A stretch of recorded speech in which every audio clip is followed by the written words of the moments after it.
आए दिन कोई ना कोई देवी देवता रूप बदल करके आपके दर्शन करने के लिए इस वृंदावन में आते रहते हैं। तेरे उस बैकुंठ से ज्यादा महिमा इस वृंदावन की है। और तुम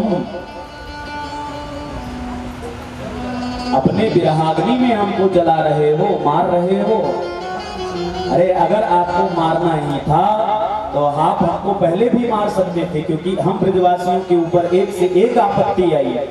अघासुर नाम का दैत्य आया, बकासुर आया, एक से एक दैत्य आए। अगर आप के मन में इच्छा होती तो इन सब दैत्यों के हाथों से हमको मरवा सकते थे, पर नहीं, सारे दैत्यों के हाथों से आपने पग पग पर हम ब्रजवासियों के प्राणों की रक्षा की। और आज अपने विरहाग्नि में जला करके हमको मारना चाहते हो। ये तो ठीक उसी प्रकार से हुआ जैसे व्यक्ति बकरे की खूब सेवा करे, खूब सेवा करता है और एक दिन स्वयं तलवार लेकर के उस बकरे का सिर काट देता है।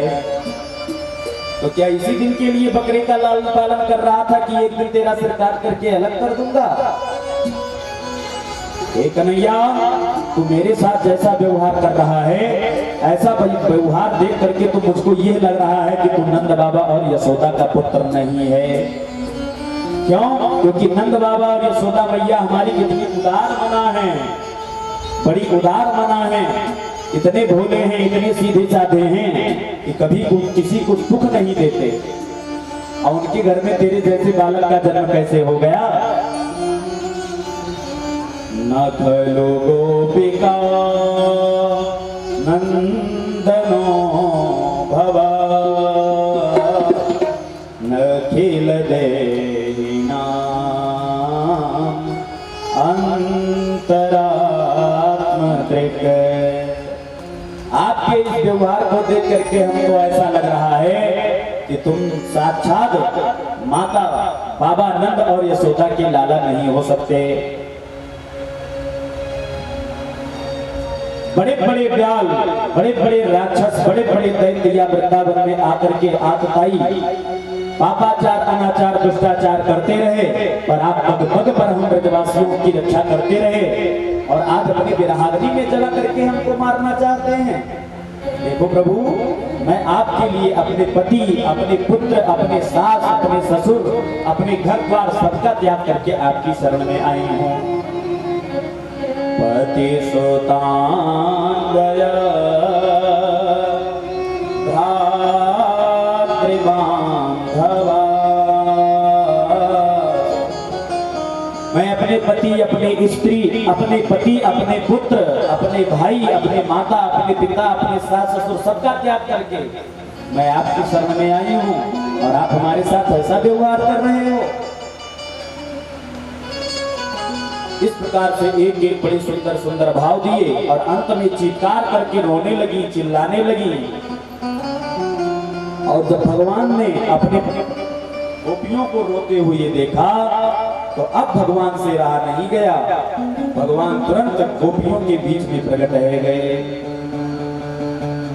इति गोप्यः प्रगायन्त्यः प्रलपन्त्यश्च चित्रधा रुरुदो स्वस्वरं राजन् श्री कृष्ण दर्शन लालसा।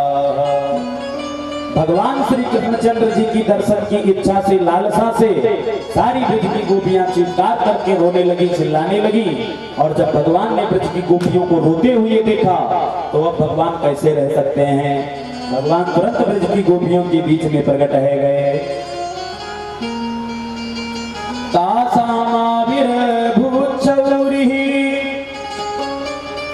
स्मयमान मुखाम्बुजः पीताम्बर धरस्त्रगवे साक्षात् मन्मथ मन्मथः। भगवान ब्रज की गोपियों के बीच में प्रकट है गए। श्री शुक्राचार्य जी महाराज वर्णन कर रहे हैं कि आज भगवान इतना सुंदर रूप बनाए, इतना सुंदर रूप बनाए कि ऐसा लग रहा था कि करोड़ों कामदेव भी भगवान के सामने भीगे दिखाई दे रहे थे। और भगवान हाथ में पीताम्बर लेकर के प्रकट हुए, आए केवल कहा पीताम्बरः, ये भी तो कह सकते थे पीताम्बरधरः, मतलब पीताम्बर को धारण करके प्रभु आए, पर नहीं, शुक्राचार्य जी कहते हैं पीताम्बरः, पीताम्बर लेकर के आए। इसका मतलब क्या है? इसका मतलब है कि जब भगवान का कोई भक्त भगवान के लिए प्रेमाश्रु बहाता है, आंसुओं की बरसात करता है, अश्रु बहाता है, तो अपने उस भक्त के अश्रु को पोंछने के लिए भगवान श्री कृष्णचंद्र अपने हाथ में पीताम्बर लेकर के आते हैं। इसीलिए भगवान हाथ में पीताम्बर लेकर के गोपियों के मध्य में प्रकट है गए, और जैसे गोपियों ने भगवान के दिव्य सौंदर्य माधुर्य रूप का दर्शन किया, तो जितनी गोपियां थी ऐसा लगा कि जैसे मृत शरीर में मानो पुनः प्राणों का संचार कर दिया गया हो। तम विलोक्यागतं प्रेष्ठं प्रत्युत फुल्लदृशो बलाः उत्तस्फुरयुगपद सर्वास् तन्मः प्राणमेवागतम्। ऐसा लग रहा था जैसे मृत शरीर में मानो पुनः प्राणों का संचार हो गया हो। जैसे ब्रज की गोपियों ने भगवान की रूप सौंदर्य का दर्शन किया, तो सारी गोपियां प्रसन्न है गई, और सारी गोपियों ने चारों तरफ से भगवान को घेर करके बैठ गई। भगवान ने कहा, देखो देवियों, संसार में 3 प्रकार के, सारी गोपियों ने कहा, देखो महाराज, संसार में 3 प्रकार के लोग होते हैं। कौन कौन? बोले, भजतो पिनवई केचिद भजन्त्य भजतः कुतः आत्मा रामाह्याप्त कामा अकृतज्ञा गुरुद्रोहः। बोले महाराज, संसार में 3 प्रकार के लोग होते हैं। कौन कौन? बोले, जो प्रेम के बदले में प्रेम करते हैं, और दूसरे होते हैं, हम आपसे प्रेम करते हैं, आप करो या ना करो। और तीसरे व्यक्ति इस प्रकार से होते हैं जो किसी से प्रेम ही नहीं करते। भगवान ने कहा, देखो गोपियों, जो प्रेम के बदले में प्रेम करते हैं उसे व्यवहार कहते हैं। वो तो व्यवहार निभा रहा है, आप जैसा कर रहे हैं वैसा आपके साथ वो कर रहा है, और हम प्रेम कर रहे हैं, आप करो या ना करो। ऐसे प्रेमी तो केवल संसार में माता पिता ही होते हैं, और कोई दूसरा नहीं होता। पुत्र चाहे माता पिता के साथ चाहे जैसा व्यवहार करे, पर अपने बुरे से बेकार पुत्र का भी माता पिता उसका त्याग नहीं करते हैं, उसका हमेशा चिंतन करते रहते हैं। और तीसरा व्यक्ति वो होता है जो किसी से प्रेम ही नहीं करता। तो ऐसे व्यक्ति 4 प्रकार के होते हैं। एक तो आत्माराम, और एक आप्तकाम, और एक अकृतज्ञ, और एक होता है गुरुद्रोहा। जो आत्माराम होते हैं उन्हें अपने शरीर का ही जब भान नहीं रहता है तो दूसरे से प्रेम कैसे कर सकते हैं। और जो आप्तकाम होते हैं तो उनके जीवन के सारे मनोरथ जिसके पूर्ण हो गए, तो भैया जब कोई चाह ही नहीं संसार से तो प्रेम क्या करें। चाह गई चिंता बिटी मनवा बेपरवाह, और जाको कछु न चाहिए सोई साहंसा। अरे जिसको संसार से कुछ चाहिए ही नहीं वही तो आपके काम है। और तीसरा व्यक्ति होता है अकृतज्ञ। अकृतज्ञ का मतलब होता है कृतज्ञ। कृतज्ञ व्यक्ति किसी से प्रेम नहीं करता, वो तो स्वार्थी होता है, केवल अपना स्वार्थ सिद्ध करने में लगा रहता है।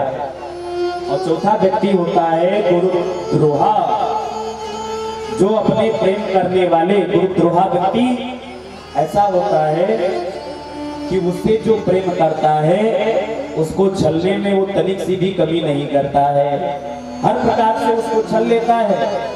गोपियां कहती हैं, लाला तो हमको लगता है चौथे प्रकार का ही प्रेमी है। भगवान ने कहा, ऐ देवियों, तुम मेरे बारे में ऐसा कैसे कह सकती हो।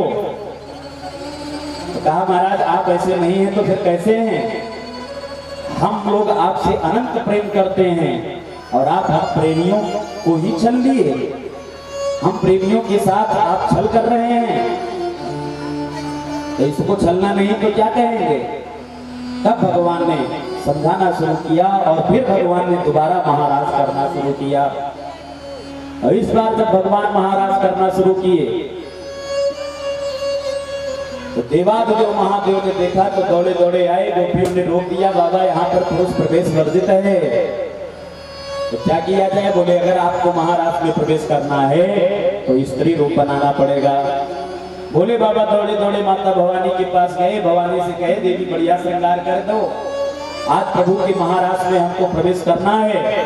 माता भवानी ने भोले बाबा का दिव्य श्रृंगार किया।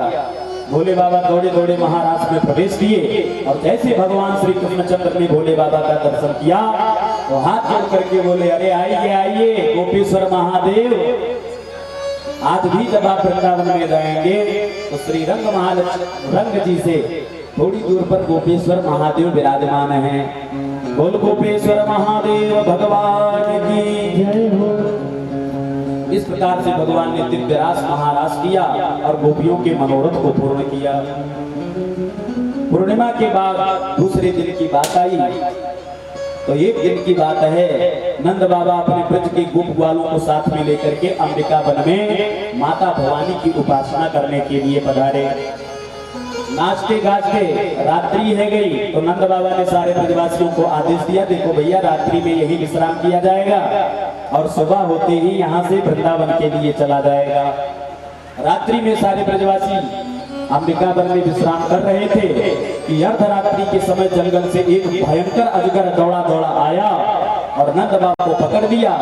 पकड़ करके जैसे खाने के लिए खींचने लगा तो तुरंत सारे ब्रजवासियों ने जब देखा तो सारे ब्रजवासी जलती हुई लकड़ी लेकर के आए, अजगर को मारे, पर अजगर ने नंद बाबा को नहीं छोड़ा।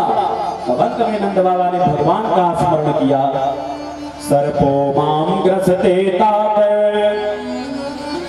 प्रपन्नम परिमोचय। हे तात, हे कृष्ण कन्हैया, मैं तुम्हारी शरण में हूँ, देखो ये भयानक अजगर मुझको खा जाएगा, आकर के मेरी रक्षा कीजिए। जैसे नंद बाबा ने इतना कहा तो भगवान दौड़े दौड़े आए और जैसे ही भगवान ने अपना पादक प्रहार किया तो अजगर का शरीर छूट गया और उसके शरीर से दिव्य एक महापुरुष प्रकट हो गया। भगवान ने पूछा, भैया काशिद तुम कौन हो तुम? तो हाथ जोड़ करके कहा, महाराज अहम विद्याधरः कश्चिद सुदर्शन इति श्रुतः श्रिया स्वरूप संपत्त्या विमानेनाचरन् दिशः।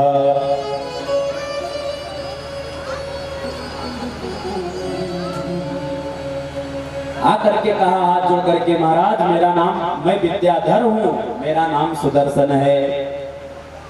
सुंदर रूप सौंदर्य को पा करके मैं हमेशा लोगों का उपहास नहीं किया करता था। अगर कोई व्यक्ति मेरे सामने कुरूप आ जाए तो मैं उस व्यक्ति का उपहास किया करता था, परिहास किया करता था। एक बार एक अंगिरा नाम के ब्राह्मण देवता 4 जगह से टेढ़े मेढ़े होकर के जा रहे थे। मैं उनको देख करके उनका परिहास करने लगा, उपहास करने लगा। बड़ी देर तक महात्मा बर्दाश्त करते रहे, लेकिन जब ज्यादा बर्दाश्त नहीं हुआ तो महात्मा को क्रोध आ गया। अब क्रोध में आकर के महात्मा ने हाथ में लिया जल और जल लेकर के मुझको भयंकर श्राप दे दिया। अरे दुष्ट, तू मेरी टेढ़ी मेढ़ी चाल पर चाल को देख करके क्या हंस रहा है? जा मैं तुझको श्राप देता हूँ कि तू भी मेरी तरह लहरा लहरा करके चल। तो उस महात्मा के श्राप के प्रभाव से महाराज में भयंकर अजगर बन गया और अजगर बन करके संसार में लहरा लहरा करके चलने लगा। पर आज आपकी कृपा हुई तो मैं अपने धाम को जा रहा हूँ। इस प्रकार से भगवान की स्तुति करता हुआ महाराज सुदर्शन अपने लोक को चला गया। अब भगवान धीरे धीरे बड़े है गए तो भगवान गैया चराने के लिए सुबह सुबह आते हैं, वृंदावन से निकल जाते हैं और शाम के समय लौट करके वृंदावन में वापस आते हैं। तो सारी ब्रज की गोपियों का कैसे समय कटे पूरा दिन? तो एक गोपी दूसरी गोपी के साथ इकट्ठी होकर के सब आपस में भगवान की लीलाओं का ही गान करती रहती हैं और इसी प्रकार से वो पूरा दिन अपना बिता देती हैं। वाम बाहु कृत वाम कपोलो वल्गित भ्रूरधरार्पित वेणुं कोमलांगुलिभिराश्रित मार्गं गोप्यैरयति यत्र मुकुंदः। सारी गोपियां इकट्ठी होकर के भगवान की गुणानुवाद को गाने लगती हैं। देखो एक गोपी कहती है, देखो बहना मेरे प्रभु तो ये बंसी कितनी प्रिय है कि इस बंसी को मेरे प्रभु एक मिनट के लिए भी कभी छोड़ते नहीं हैं। सोते जागते उठते बैठते हमेशा इस बंसी को अपने अधरों से चिपकाए रखते हैं मेरे प्रभु। हमको तो लगता है कि पूर्व जन्म में इस बंसी ने कोई बहुत बड़ा पुण्य किया होगा कि उस पुण्य का फल इसको इस जन्म में मिल रहा है। मेरे कन्हैया एक मिनट के लिए ही इस बंसी का त्याग नहीं करते। और बहना जब मेरे प्रभु बंसी बजाते हैं तो बंसी की तान को सुन करके कलकल कल्लोल करती हुई माता कालिंदी का कलरव कुंठित हो जाता है। अरे भाई जल का धर्म है बहते रहना, लेकिन जब बंसी की तान यमुना जी के कान में पड़ती है तो यमुना जी का जल बिल्कुल स्थगित रह जाता है। कठोरता आ जाती है यमुना जी के जल में। और जिन गिरिराज जी के पर्वत की पाषाण प्रतिमा में कठोरता रहती है उस पाषाण प्रतिमा में द्रव्यता आ जाती है। तो पाषाणात्रे द्रव्यत्वम और यमुनायाः काठिन्यत्वम। बंसी की तान को सुन करके कलकल कल्लोल करती हुई माता कालिंदी का कलरव कुंठित हो जाता है। और पाषाण प्रतिमा में जो कठोरता होती है उस पाषाण प्रतिमा में द्रव्यता आ जाती है। मतलब जल का धर्म पत्थर में आ जाता है और पत्थर का धर्म जल में आ जाता है। इस प्रकार से भगवान की लीलाओं का गान करती हुई सारी गोपियां पूरा दिन बिता देती हैं। पर एक दिन कंस अपने घर पर बैठा बैठा बहुत चिंतित हो रहा था। भैया मूछ पर ताव दे करके तो सभी जाते हैं पर लौट करके वहां से कोई वापस नहीं आता। बहुत चिंतित था कि केसी नाम का एक दैत्य दौड़ता हुआ आया। अरे मित्र महाराज अगर वो कृष्ण है तो मेरा नाम भी केसी है, आप मुझको आज्ञा दीजिए, मैं जाऊंगा और उस कृष्ण कन्हैया का काम तमाम करके वापस लौट करके आऊंगा। और अगर मैं उस कृष्ण कन्हैया का काम तमाम नहीं कर पाया तो मैं अपना मुख आपको नहीं दिखाऊंगा। किसी ने इतना कहा तो कंस ने आदेश दिया कि जाओ। किसी दौड़ा दौड़ा आया, गधे का रूप बना करके आया। और महाराज गधे का रूप बना करके भगवान को मारना ही चाहता था अपने पीछे वाले दोनों पैरों से कि भगवान पहचान गए, दौड़ करके आए और केसी के दोनों पैरों को पकड़ा, 2 बार आकाश में घुमाया और जैसे धरातल पर पटका सोई केसी नाम का दैत्य काम तमाम हो गया। बोल कृष्ण कन्हैया लाल की जय हो। केसी जब बहुत देर तक लौट करके बहुत दिनों तक नहीं आया तब कंस अपने घर पर बैठा बैठा घबराया। एक दिन अपने घर पर बैठा बहुत चिंतित हो रहा था कि उसके कानों में आवाज सुनाई दिया, श्रीमन नारायण नारायण नारायण, श्रीमन नारायण नारायण नारायण, श्रीमन नारायण नारायण नारायण, श्रीमन नारायण नारायण नारायण,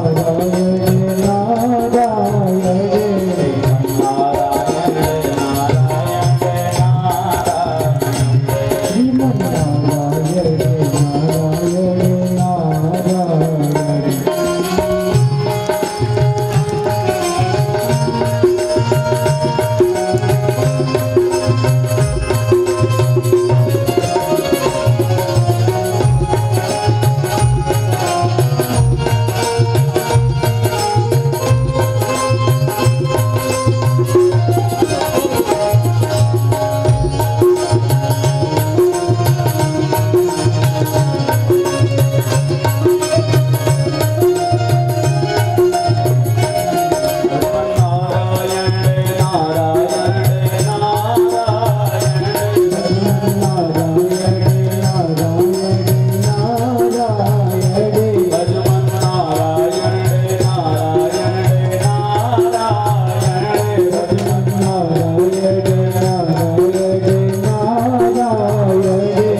बोल कृष्ण कन्हैया लाल की जय हो। कंस ने दृष्टि उठा करके देखा तो देखा सामने नारद बाबा खड़े हुए हैं। नारद जी के चरणों में किया प्रणाम। पूजया मास सुरदेवी नारदः सुर पूजितः। देवताओं के द्वारा पूजनीय नारद जी का जब दर्शन किया कंस ने तो तुरंत प्रणाम किया, आसन दे करके बिठाया। तब नारद जी ने पूछा, राजन तुम इतने चिंतित क्यों हो? स्वस्य दुःखस्य किम कारणम? आपके दुख का कारण क्या है? तो कंस ने हाथ जोड़ करके कहा, महाराज क्या बताऊं, हमारे यहाँ से जाते तो सब सभी हैं पर लौट करके वहां से कोई वापस नहीं आता। हम ये दैत्य को भेजते रहोगे तो दोनों भैया मिल करके तुम्हारे एक एक दैत्य का संहार करते रहेंगे। इसलिए कोई ऐसा यत्न करो, ऐसा उपाय करो कि आप उन दोनों भाइयों को मथुरा में बुला लो और मथुरा में बुला करके तुम सब मिल करके उन दोनों भाइयों का काम तमाम कर देना। बोले कैसे बुलाएं? बोले मेले ठेले का कोई आयोजन करो, छोटे छोटे बालकों का मेला में जाने की ज्यादा इच्छा होती है, इसलिए कोई मेले का आयोजन करो और कृष्ण कन्हैया को यहाँ पर बुला लो। अगर आप एक एक करके भेजते रहे तो दोनों भैया मिल करके वहां मारते रहेंगे, और अगर उन दोनों भाइयों को आपने यहाँ बुला लिया तो आप सभी मिल करके उनको मार डालना। हो गई बात खत्म। कंस ने कहा, वाह महाराज आपने बड़ी सुंदर बात बताई। कंस ने मन में विचार किया कि क्या किया जाए, तो दौड़े दौड़े अक्रूर जी के पास आए। अक्रूर जी को आदेश दिया कि जाओ वृंदावन में और वृंदावन से कृष्ण बलराम को लेकर के मथुरा में आओ। अक्रूर जी मन ही मन में विचार कर रहे हैं कि लगता है इस दुष्ट को पता चल गया कि मेरे काल ही कृष्ण और बलराम हैं, फिर भी घर बैठे अपने काल को बुला रहा है, पर राजा की आज्ञा हुई है इसलिए हमको जाना पड़ेगा। ऐसा विचार करके रात्रि में तो अक्रूर जी विश्राम किए और सुबह होते ही अक्रूर जी चल पड़े। पर निकले सुबह और सब पहुंचे वृंदावन में गोधूली के समय। मथुरा से वृंदावन की दूरी मात्र 6 किलोमीटर की है। अगर कोई व्यक्ति पैदल भी जाए तो 2 घंटा से ज्यादा नहीं लगता है। तो भैया पूरा दिन कहाँ लगा दिया अक्रूर जी ने? बोले भैया रथ तो तब चलेगा जब उसे आप चलाओगे। अक्रूर जी चित्त से तन से तो रथ पर बैठे हैं, पर मन से वो पहले ही भगवान के चरणों का भजन कर रहे हैं। तो जब चेतना आती है तब रथ को चलाना शुरू करते हैं, और जैसे चेतना खत्म हो जाती है सोई भगवान की लीलाओं में मौन हो जाते हैं, और भगवान की लीलाओं में मौन हो जाते हैं तो रथ अपने आप रुक जाते हैं। और इस प्रकार से चलते चलते सुबह से शाम रह गई। गोधूली के समय अक्रूर जी वृंदावन में पहुंचे तो नंद बाबा ने बड़ा दिव्य भव्य स्वागत किया, भोजन आदि कराया, और इतनी देर में हमारे कृष्ण कन्हैया को उच्चारण करके वापस लौट करके आए। जब पता चला हमारे अक्रूर चाचा पधारे हैं तो दौड़ करके चरण सेवा करने के लिए रात्रि में भगवान श्री कृष्णचंद्र पधारे। चरण को दबाने लगे और चरण को दबा करके भगवान ने अक्रूर चाचा से सारी कथा को पूछा। भगवान ने मन में विचार किया। भगवान ने कहा अक्रूर चाचा से कि देखो, जब तक ये कंस रूपी वृक्ष मथुरा में लगा हुआ है तब तक मथुरावासी सुखी कभी नहीं हो सकते, मैं इस बात को जानता हूँ। अक्रूर जी ने सारी घटना सुनाई। महाराज कंस ने आपको बुलाया है, हम आपको लेने के लिए आए हैं। भगवान समझाए, देखो आप बाबा से ये बात मत बताना, नहीं तो बाबा हमको कभी नहीं छोड़ेंगे, अकेले नहीं जाने देंगे। तो क्या करें? बोले बाबा से आप केवल एक ही बात बताना कि मथुरा में एक बहुत बड़े मेले का आयोजन किया गया है, उस मेले को देखने के लिए जा रहे हैं, यही केवल बताना, बाकी ये सब मत बताना, सारी कथा को मत बताना, नहीं तो नंद बाबा हमको जाने नहीं देंगे। भगवान ने इस प्रकार से अक्रूर चाचा को समझाया, और इधर भगवान दौड़ करके आए बाबा के पास और बोले, बाबा बाबा मैं मथुरा को मेला देखने के लिए जाऊंगा। नंद बाबा ने कहा, देख लाला मैं तुझको अकेले नहीं जाने दूंगा। अरे तेरो क्या भरोसा कि तू कब किससे लड़ाई झगड़ा कर बैठे, इसलिए तुझको अकेले में जाने नहीं दूंगा। अगर तू मथुरा का मेला देखने के लिए जाएगा तो तेरे साथ में मैं भी जाऊंगा। भगवान ने कहा, ठीक है बाबा आप भी चलो। नंद बाबा ने बलाई नहीं और लगा दी पूरे ब्रज में दोहाई, ऐनाई लगा दी पूरे ब्रज में दोहाई, गाय बात की दोहाई। सारे ब्रजवासियों से कह दो कि सुबह मथुरा को मेला देखने के लिए जिन जिन ब्रजवासियों को चलना हो वो तैयार रह जाएं। सारी ब्रजवासी नाई दौड़ी दौड़ी गई, सारे ब्रजवासियों के बीच में दुहाई लगाई, सारे ब्रजवासी तैयार हो गए। पर गोपियों को जब इस बात का पता चला कि मेरे प्रियतम, मेरे प्राणाधार सुबह होते ही हमको छोड़ करके चले जाएंगे, तो सारी गोपियां एक दूसरे के पास जाकर के इकट्ठी हो गई और इकट्ठी होकर के आपस में बात करने लगी। बहना तुमने कुछ सुना है क्या? हाँ बहना, वही तो मैं आपके पास पूछने के लिए आ रही थी। क्या मैंने सुना है कि भगवान हम लोगों को सुबह छोड़ करके चले जाएंगे? सारी गोपियों ने कहा कुछ भी हो जाए पर अपने प्रियतम को मैं वृंदावन से मथुरा नहीं जाने दूंगी। अरे भगवान के दर्शन में यदि पलक भी गिरता है तो ब्रज की गोपियां विधाता को उलाहना देने लगती हैं, ऐ विधाता तुमने ये पलक क्यों बनाया कि भगवान के दर्शन में ये व्यवधान खड़ा कर रही हैं। तो ऐसी गोपियां जब आज सुन पाई कि भगवान हमको छोड़ करके सुबह मथुरा चले जाएंगे, तो गोपियां कैसे शांति से रह सकती हैं। सारी गोपियां इकट्ठी हो गई और आपस में बात करने लगी, बहना कुछ भी हो जाए पर मैं अपने प्राणाधार को, प्रियतम को यहाँ से जाने नहीं दूंगी। एक गोपी ने कहा अब तो वही होगा जो विधाता ने मेरे प्रारब्ध में लिख दिया होगा। तो विधाता को ही उल्टा सीधा कहना गोपियों ने शुरू कर दिया। अहो विधातस्तव न क्वचिद दया संयोज्य मैत्रा प्रणयेन देहिनः तांश्च कृतार्थान विवुनं च पार्थकं विक्रीडितं तेर्भकचेष्टितं यथा। सारी ब्रज की गोपियां कहती हैं, ऐ विधाता तेरा स्वभाव तो बिल्कुल मुझे 5 साल के बालक जैसा लग रहा है। अरे जैसे 5 वर्ष का बालक मिट्टी का घर बनाता है और उस मिट्टी के घर के साथ खेलता भी है, और जब उसका खेलते खेलते पेट भर जाता है तो जिन हाथों से मिट्टी के मकान को बनाया था उन्हीं हाथों से उस मिट्टी के मकान को तोड़ देता है, वैसा ही तेरा स्वभाव है। सबसे पहले तो 2 प्रेमियों को आपस में मिलाता है और जब दोनों प्रेमी एक दूसरे के बिना नहीं रह पाते तब उनका वियोग विछोह करा देता है। उसको दया नहीं आती। अहो विधातस्तव न क्वचिद दया संयोज्य मैत्रा प्रणयेन देहिनः। पहले तो संयोग कराता है और जब दोनों प्रेमी परस्पर एक दूसरे के बिना नहीं रह पाते तब उनमें विछोह करा देता है, वियोग करा देता है। और तेरे ऐसे स्वभाव को देख करके तो मुझको यही लगता है कि तू 5 साल का बालक है।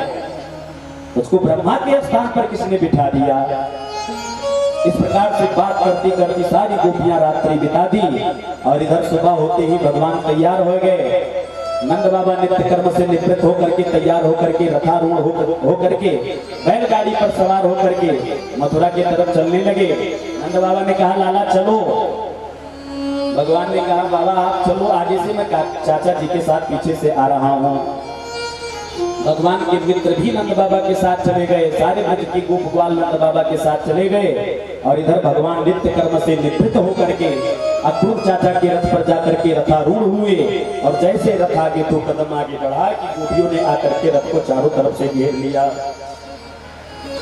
गोपियों ने बड़ा आनंद विनय किया, प्रभु मैं आपको छोड़ नहीं सकती। भगवान ने समझाया, देखो देवी बस 2 दिन की तो बात है, आज मैं जाऊंगा, कल वहां रहूंगा, परसों पुनः अपने वृंदावन को वापस आ जाऊंगा।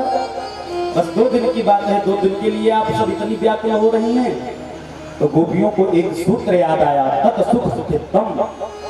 प्रियतम के सुखी में ही, सुख में ही प्रियतमा को अपने सुख को वर्णित कर लेना चाहिए। पति के सुख में ही पत्नी को अपने सुख को सम्मिलित कर लेना चाहिए। गोपियों ने मन में विचार किया कि हमारे प्रभु यहाँ से मथुरा में जाएंगे, वहां का मेला देखेंगे, इनको कितना आनंद आएगा। तो इनके आनंद को देख करके ही गोपियां आनंदित होंगी, ऐसा विचार करके गोपियों ने रास्ते को छोड़ दिया। और जैसे रास्ता छोड़ा गोपियों ने तो अक्रूर चाचा ने रथ को हवा के वेग से, वायु के वेग से चलाना शुरू किया। लेकिन रथ का ध्वज जब तक दिखता रहा तब तक गोपियां भगवान के रथ के ध्वज का दर्शन करती रही और रोती रही, चिल्लाती रही। एवं ब्रुवाणा विरहातुराभ्यसं ब्रजश्रियः विसक्त मानसाः विपृज्जलज्जाम्रुरुदुः स्म सुस्वरम् गोविंद दामोदर माधवेति गोविंद दामोदर माधवेति। हे गोविंद, हे दामोदर, हे माधव, हे प्राणाधार, हे प्रियतम, आप हम सबको छोड़ करके चले गए। इस प्रकार से सारी गोपियां चित्कार करती हुई रोती रही, चिल्लाती रही। और इधर भगवान मथुरा में पहुंचे। अभी संध्या का एक पहर बाकी है। भगवान जैसे मथुरा में पहुंचे तो मथुरा में पहुंच करके जैसे नंद बाबा ने भगवान को देखा तो भगवान से नंद बाबा ने कहा, अरे लाला आ गए, बड़ी देर लगा दी तुमने आने में। तो भगवान ने कहा, अरे बाबा हम तो कब के आ जाते, पर अक्रूर चाचा यमुना जी में स्नान करने लगे, आए नाते थोड़ा देर हो गई। अच्छा कोई बात नहीं है लाला, चलो इतनी टाइम विश्राम करो, सुबह होते ही मथुरा को मेला देखने के लिए चलेंगे। भगवान नंद बाबा के पास आए और मुस्कुराए करके बोले, अरे बाबा अभी तो रात्रि में एक पहर बाकी है, यदि आपकी आज्ञा हो तो जरा जा करके इतनी टाइम कुछ देखाऊं और कल आप सुबह आपके साथ घूम लूंगा मेला को। नंद बाबा ने कहा, देख लाला ये अपना वृंदावन ना है जो मुंह उठा करके जहां मन में आवे सो चल दिए। अरे पापी कंस को नगरी है और तेरों का भरोसा कि तू कब जा करके इससे लड़ाई झगड़ा कर बैठे, इसलिए तुझको मैं अकेले जाने की आज्ञा बिल्कुल नहीं दूंगा। दाऊ जी दौड़े दौड़े आए, रे बाबा मैं बड़ो समझदार हूँ, यदि आपकी आज्ञा हो तो मैं जाऊँ कन्हैया को घुमा करके अभी लेकर के वापस आऊँ। नंद बाबा ने कहा, देखो बलराम मुझको तुम्हारे ऊपर तो बिल्कुल विश्वास है, पर इस कन्हैया के ऊपर मुझे को विश्वास ना है, इसलिए ले जाओ और घुमा करके लेकर के आना, किसी से लड़ाई झगड़ा मत करना। बलराम जी जब भगवान को लेकर के मथुरा को मेला देखने के लिए निकले तो भगवान के मित्रों ने कहा, अरे कन्हैया अगर तुम्हारी आज्ञा हो तो हम भी चले तुम्हारे साथ। कन्हैया ने कहा, अरे बिल्कुल चलो चलो चलते हैं मथुरा को मेला देखने के लिए। और भगवान के मित्र सब मथुरा को मेला देखने के लिए चल पड़े। और भगवान जैसे मथुरा नगरी में प्रवेश किए तो मथुरा की रानियों ने जैसे भगवान का दर्शन किया तो सब पागल है गई। अपने महल की अकरिया पर खड़ी होकर के सारी मथुरा की रानियां कहती हैं, अरे बहना पूतना को मारने वालों छोरा आ गए हो। एक ने कहा, अरे अघासुर को मारने वालों छोरा आ गए हो। एक ने कहा, अरे बकासुर को मारने वालों छोरा आ गए हो। एक ने कहा, अरे गिरिराज पर्वत को उठाने वालों छोरा आ गए हो। इस प्रकार से करने करने जपन जना, एक कान से दूसरे कान, दूसरे कान से तीसरे कान, ये बात सारे मथुरा में फैल गई। और जब मथुरा की रानियों को पता चला कि कृष्ण कन्हैया आए हैं तो मथुरा की सारी रानियां भगवान के दर्शन करने के लिए भागी। धाये धाम काम सब त्यागी, धाये धाम काम सब त्यागी, धाये धाम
प्रकार से सारी गोपियां दौड़ी दौड़ी मथुरा की सारी रानियां भगवान के दर्शन के लिए पधारने लगी। तो भगवान के मित्रों ने कहा, छोरे लाला तेरी बड़ी जय जयकार रह रही है, यहाँ पर कोई रिश्तेदारी है क्या? कन्हैया ने कहा, अरे भाई मित्रों तुमको पता ना है, यहाँ को जो राजा महाराज कंस हैं वो मेरो पक्को मामा जी लगे। तो मामा जी के गांव में पहली बार भांजा आया है तो स्वागत तो होएगा ही। सारे भगवान के मित्रों ने कहा, अरे लाला ये बात तुमने पहले क्यों नहीं बताई? अरे पहले बताए होते तो उन्हें अच्छे वस्त्र पहन करके हम अपने घर से आते। देखो फटे पुराने वस्त्र पहन करके आए गए, अब इन वस्त्रों में मैं तुम्हारे मामा के आगे भिखमंगा लगूंगा कि ना?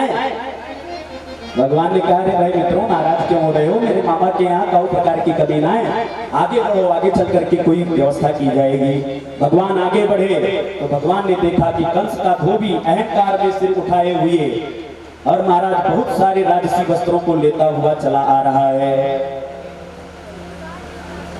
भगवान दौड़ करके गए और जा करके बोले, मामा जी राम राम। उसने मन में विचार किया कि मैं अपने माता पिता का इकलौता बेटा हूँ, फिर ये मेरा भांजा कहाँ से आ गया? क्यों भैया तेरा परिचय? तुमने हमको मामा जी कैसे कहा? भगवान ने कहा कि यहाँ के जो राजा महाराज कंस हैं वो मेरे मामा जी लगे, और मामा जी के गांव में जो मिले सब मामा जी, भाई नाते तुम हो मामा जी, यही नाते मैंने आपको मामा जी कह दिया। अच्छा तो तुम ही कृष्ण बलराम हो क्या? भगवान ने कहा, हाँ मामा जी आप तो हमको पहचानते ही हैं। अब देखिए ये वस्त्र हमारे लिए फटे पुराने हैं, इसलिए आपके पास राजसी वस्त्र हैं, ये वस्त्र हमको दे दीजिए। जैसे इतना कहा तो कंस का धोबी लाल पीला हो गया। अरे वन में रहने वाले जंगली लोग कभी राजसी वस्त्रों को अपने नेत्रों से देखा भी है जो पहनने की बात कर रहे हो? जब ज्यादा बड़बड़ाने लगे भगवान दौड़ करके आए और जैसे ही एक थप्पड़ मारे, सोई रुधिर पवन करता हुआ धाम से धरती पर गिरा और गोविंदाय नमो नमः। बोल कृष्ण कन्हैया लाल की जय हो। एक ही थप्पड़ में कंस के धोबी का प्रभु ने काम तमाम कर दिया। भगवान ने अपने मित्रों को आदेश दिया, भैया जिसको जो वस्त्र बने वो पहन लीजिए। भगवान के सारे मित्रों ने वस्त्र पहन लिए, पर भगवान के मित्र जब उन वस्त्रों को पहनकर चलने लगे तो सड़क की सारी धूल साफ होने लगी। जब दर्जी ने देखा तो दर्जी ने मन में विचार किया कि भैया नया फैशन कब से चालू हो गया? तो दौड़ा दौड़ा भगवान के शरण में आया, भगवान के रूप सौंदर्य को देखकर मुग्ध हो गया, चरणों में किया प्रणाम और हाथ जोड़ करके बोला, महाराज यदि आपकी आज्ञा हो तो इन वस्त्रों को काट छाट करके मैं आपके योग्य बना दूं। भगवान ने कहा, अरे भाई दर्जी तेरे मुख में घी और शक्कर, जल्दी कर। दर्जी ने तुरंत अपने 2-4 सहयोगियों को साथ में बुलाया और भगवान के मित्रों के वस्त्रों को काट छाट करके भगवान के मित्रों के शरीर के अनुकूल बना दिया। भगवान के मित्र प्रसन्न है गए, अरे लाला इन वस्त्रों में तो हम ही राजकुमार लग रहे हैं। भगवान प्रसन्न है गए, दर्जी के पास आकर के बोले, वाह भाई दर्जी तुमने मेरे मित्रों को प्रसन्न कर दिया, मांगो क्या चाहते हो?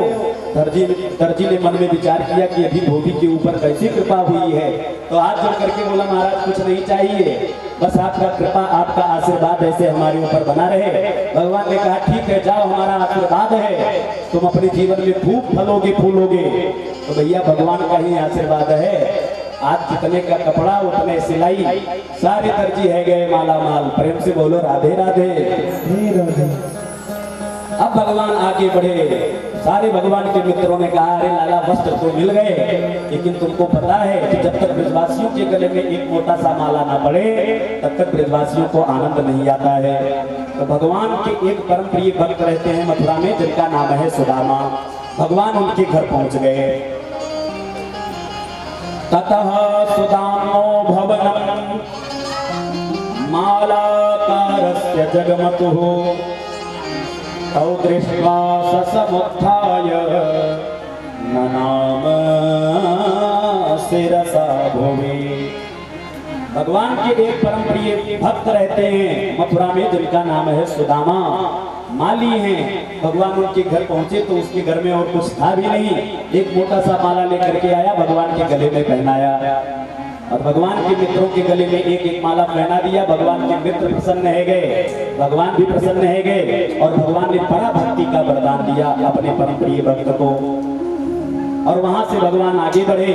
भगवान के मित्रों ने कहा, देखो लाला वस्त्र भी है गए, गले में माला भी पड़ गया, पर तुमको पता है कि जब तक ब्रजवासियों के माथे पर थापक हुआ चंदन न लगे तब तक ब्रजवासियों को आनंद नहीं आता है। इसलिए चंदन की और व्यवस्था हो जाए। भगवान ने कहा बिल्कुल चिंता मत करो, आगे बढ़ो, चंदन की भी व्यवस्था होगी।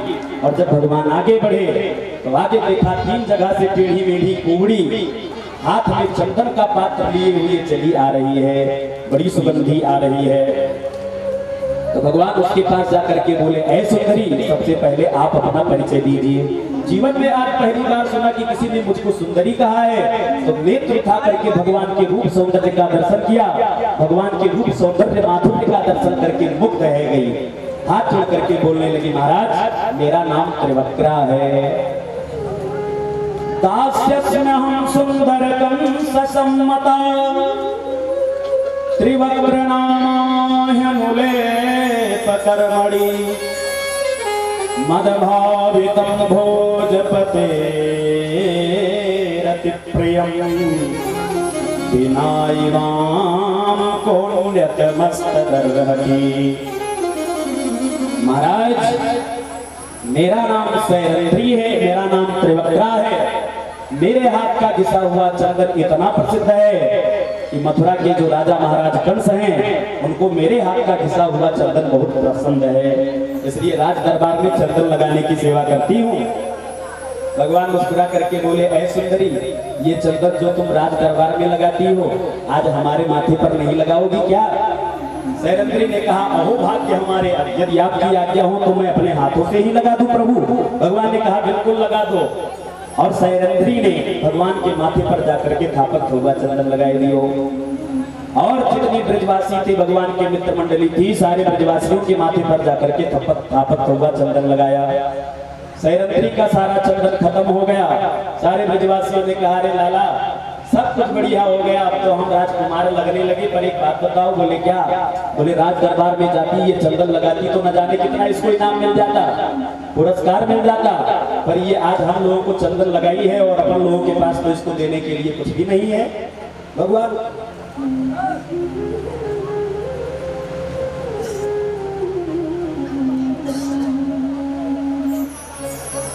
ने कहा बिल्कुल चिंता मत करो, मैं ऐसा उपहार दूंगा कि किसी ने आज तक इसको नहीं दिया होगा।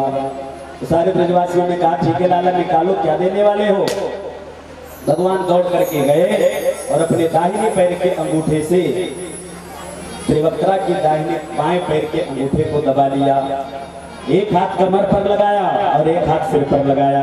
भगवान के मित्र सारे हंसने लगे, अरे लाला तू भी त्रिभंग और ये भी त्रिभंगा, तू भी 3 जगह से टेढ़ा है और ये भी 3 जगह से टेढ़ी है, तुम दोनों की जोड़ी तो बड़ी प्यारी लग रही है। इस प्रकार से भगवान के मित्र आपस में परिहास कर रहे थे कि भगवान ने मारा एक झटका कि 3 जगह से टेढ़ी मेढ़ी कुबड़ी 16 वर्ष की कन्या के रूप में परिणित है गई।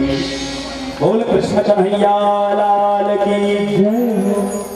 भगवान के साथ चरणों में हाथ जोड़ करके स्तुति करना शुरू किया और भगवान से पति की याचना की। भगवान ने कहा सबसे पहले मैं जरा अपने मामा जी से मिल लूं, फिर इसके बाद में आपके घर में आऊंगा। ऐसा सांत्वना दे करके भगवान आगे बढ़े तो वहां पर पहुंचे जहां पर कंस का धनुष रखा हुआ था।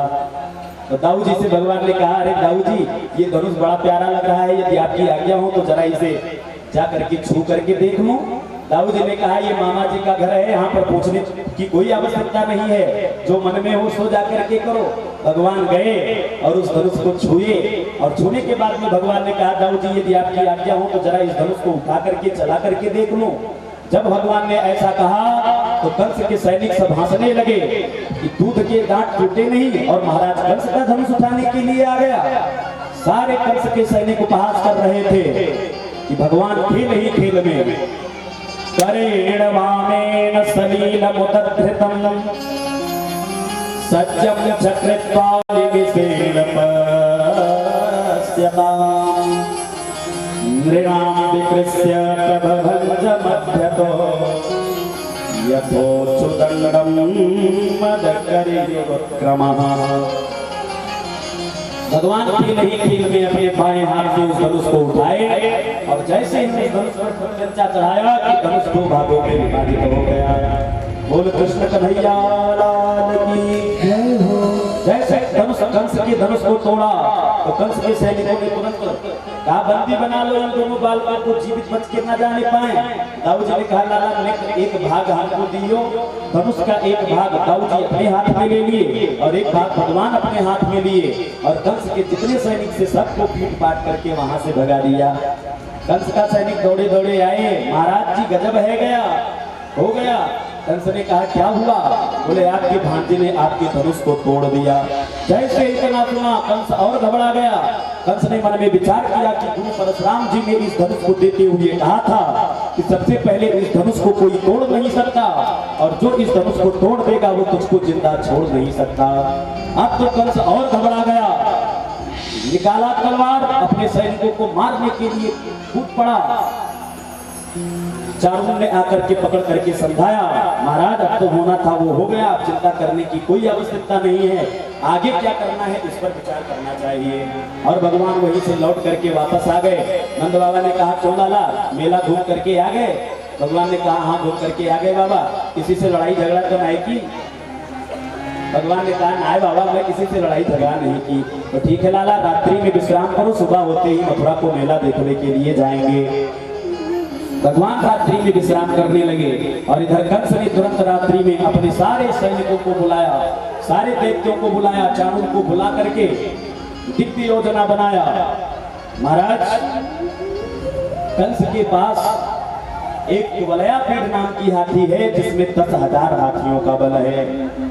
आदेश दिया कंस ने कि इसको मदिरा पान करा करके मुख्य प्रवेश द्वार पर खड़ा कर दो और महावत को आज्ञा दिया कि जैसे कृष्ण बलराम इस रास्ते से होकर के निकलेंगे तो तुरंत हाथी के पैरों के नीचे उन दोनों भाइयों को कुचलवा देना। और इधर तमाम पहलवानों को तैयार किया, मुष्टिक, चाऊर, सल, कौशल, कूट आदि पहलवानों को तैयार किया द्वंद युद्ध करने के लिए। महाराज इधर सुबह हुआ, भगवान नित्य कर्म से निवृत्त हुए। नंद बाबा नित्य कर्म से निवृत्त होकर के तैयार होकर के बोले लाला चलो मेरे साथ। भगवान ने कहा बाबा आप पधारिए, मैं पीछे से आ रहा हूँ। नंद बाबा जा करके आगे ही अपने स्थान पर विराजमान है गए और कंस की सभा में, राजसभा में एक एक करके जितने राजा थे सभी लोगों ने जाकर के अपना आसन जमा लिया और सबसे अंत में भगवान श्री कृष्णचंद्र अपने बड़े भाई बलराम जी के साथ प्रवेश किए। तो जैसे आगे बढ़े कि मुख्य प्रवेश द्वार पर कुवलयापीठ नाम का हाथी महाराज खड़ा हुआ था। भगवान ने महावत को आदेश दिया कि हे महावत इस हाथी को रास्ते से हटा ले। महावत नहीं माना, गजराज को भगवान की तरफ खदेड़ने के लिए उद्यत कर दिया।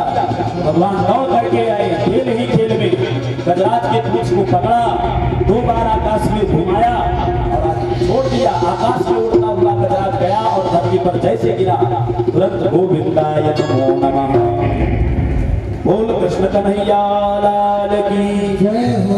एक ही फटकना में कुवलयापीठ नाम का उद्धार कर दिया प्रभु ने।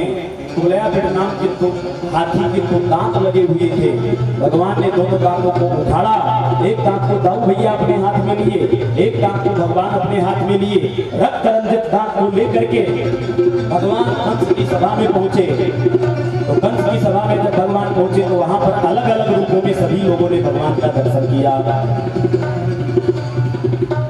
मल्ला नाम सनिरंद्र नाम नरवरः श्रीराम स्मरो मूर्तिमान गोपानां स्वजनो सतां क्षितिभुजां शास्ताः स्वपित्रो शिशुः मृत्युर्भोजपतेरविराड विदुषां तत्त्वं परं योगिनां कृष्णेनां परदेवतेति विदितो रंगं गतः साग्रजः। अपने अग्रज बड़े भाई बलराम जी के साथ जब भगवान उस कंस की राजसभा में प्रवेश किए तो जिसकी जैसी दृष्टि थी भगवान उसको उस दृष्टि में दिखाई दिए। जाती रही भावना जैसी, जाती रही भावना जैसी, जाती रही भावना जैसी, जाती रही भावना जैसी।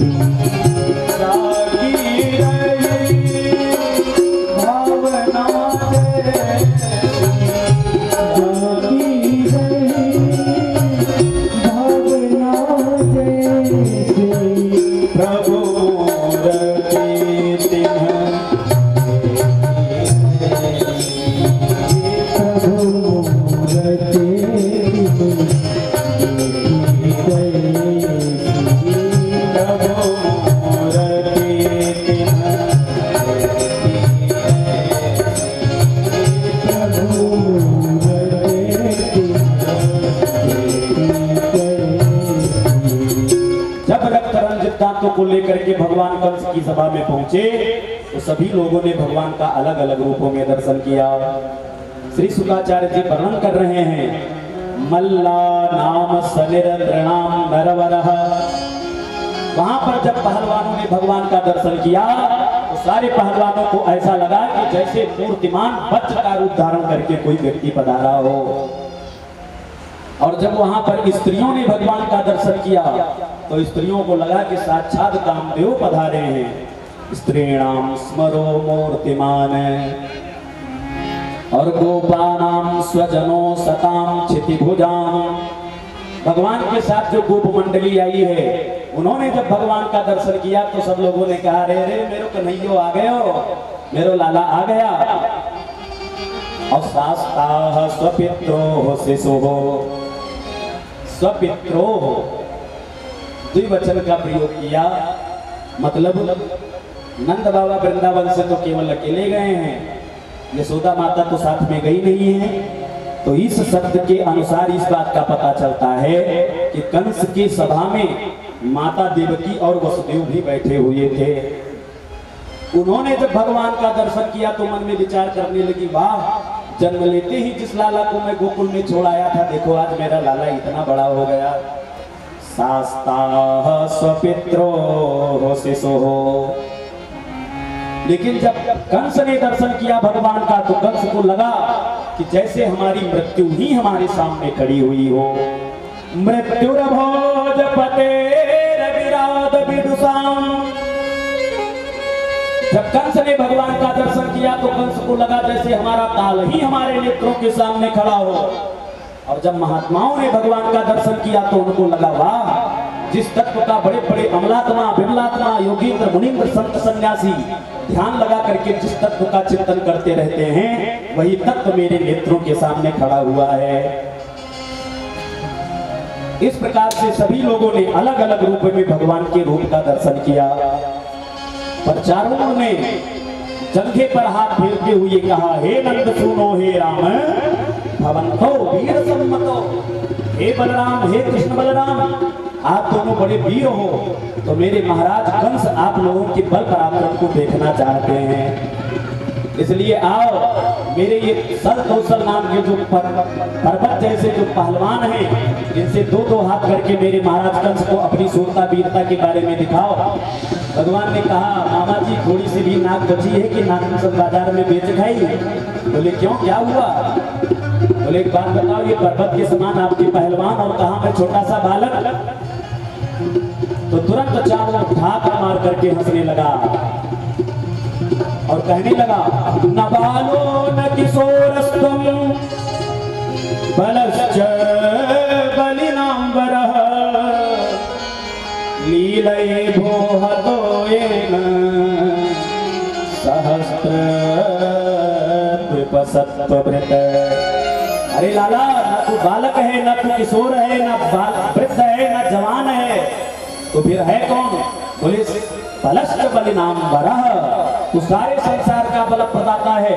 तुझको शायद पता नहीं है कि अभी खेल ही खेल में जिस कुबलयापीड़ नाम के हाथी को तुमने आकाश में फेंक करके मारा है वो कोई साधारण हाथी नहीं थी।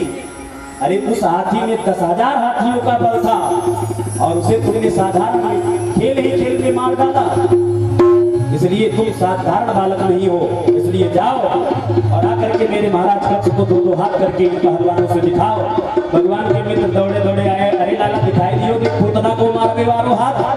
बिल्कुल चिंता मत करियो, अगर तुमको थोड़ी सी भी शंका होगी तो मुझको संकेत करना, मैं आकर के इन पहलवानों को पटक पटक के मार डाल दूंगा। भगवान ने कहा, अच्छा मेरे मित्रों की इच्छा है तो मैं अपने मित्रों की इच्छा जरूर पूरी करूंगा। भगवान दौड़ करके गए और अखाड़े में कूद पड़े। मुष्टिक नाम का दैत्य भगवान से आकर के हाथ मिलाया और युद्ध चलने लगा। इधर दाऊ जी ने कहा, मामा जी यदि आपकी आज्ञा हो तो मैं भी जाकर के मामा जी को अपना जरा दो दो हाथ दिखा दूं। चारू ने कहा, बिल्कुल जाकर के अपना दो दो हाथ दिखाइए। बलराम जी दौड़ करके आए और सल नाम के पहलवान से जाकर के टकरा गए और हस्ताभ्याम हस्तयोर बद्धाभ्याम हाथ से हाथ पैर से पैर इस प्रकार से बांधने लगे।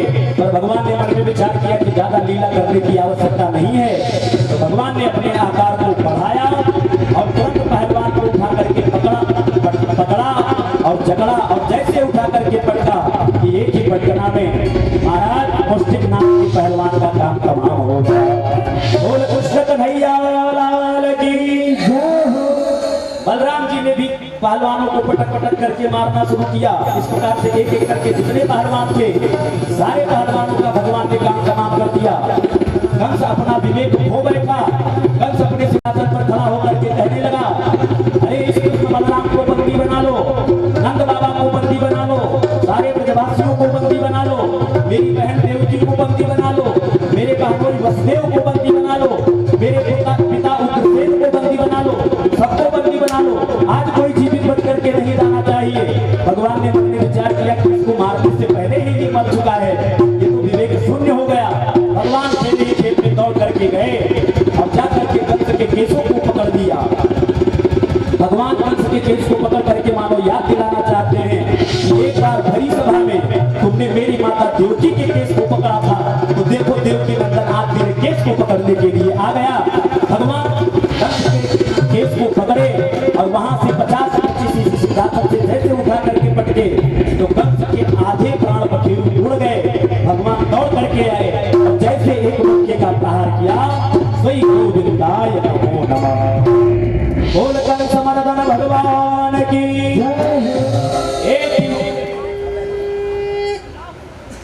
एक ही मुक्के में महाराज काम तमाम कर दिया, कंस का उद्धार कर दिया। कंस के 9 भाई और थे, दौड़े दौड़े आए, भगवान ने उन सबको भी ठिकाने लगा दिया। इस प्रकार से भगवान ने कंस का उद्धार किया। तुरंत उग्रसेन नाना का राज्याभिषेक करके मथुरा का राजा बना दिया। जितने यदुवंशी थे सब आनंद पूर्वक रहने लगे। और बाद में नंद बाबा को इस बात का पता चला यदुवंशियों के माध्यम से कि कृष्ण बलराम मेरे पुत्र नहीं, अभी तो मेरे मित्र वसुदेव और देवकी के 7वें 8वें लाल ही मेरे कृष्ण और बलराम हैं।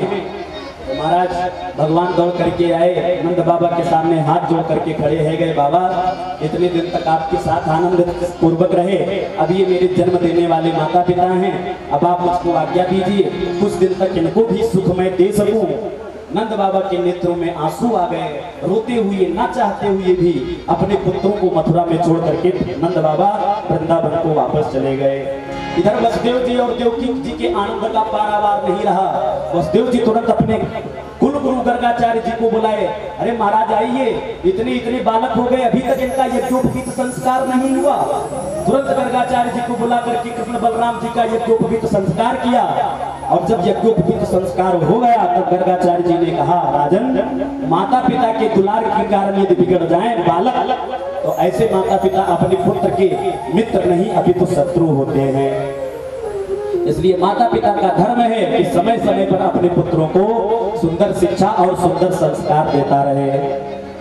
और जो माता पिता समय पर अपने पुत्रों को सुंदर और शिक्षा और सुंदर संस्कार नहीं देता है, वो माता पिता अपने पुत्र के शत्रु हैं। माता शत्रु पिता बैरी एन वालो न पाठितः न शोभते सभा मध्ये हंस मध्ये बको यथा। माता शत्रु अपने पुत्र के हैं, ऐसे माता पिता अपने पुत्र के शत्रु हैं जो माता पिता समय समय पर अपने पुत्रों को सुंदर शिक्षा नहीं देते हैं। देखो 5 वर्ष तक बालकों को सुंदर शिक्षा देनी चाहिए, 5 वर्ष तक बालकों का दुलार करना चाहिए।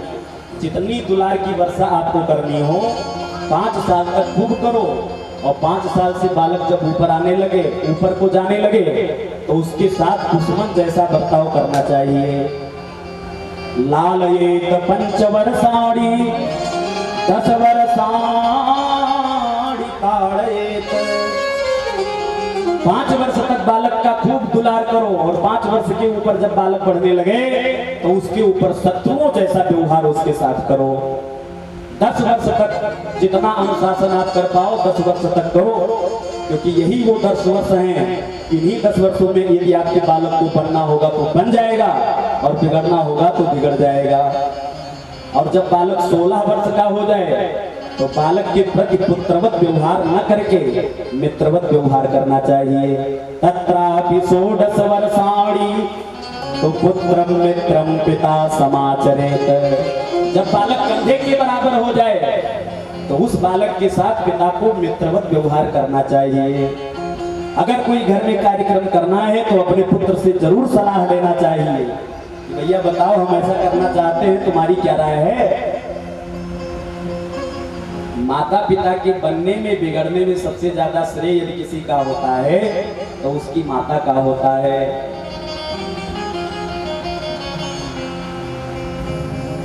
तुहसीलो मातृदोषेन पितृदोषेन मूर्खतः कार्पण्यं वंशदोषेन आत्मदोषात् दरिद्रति। यदि बालक चरित्रहीन निकल जाए तो फिर पिता का दोष नहीं, माता का दोष है। तुहसीलो मातृदोषेन और पितृदोषेन मूर्खतः। यदि बालक मूर्ख निकल जाए तो फिर माता का दोष नहीं, पिता का दोष है।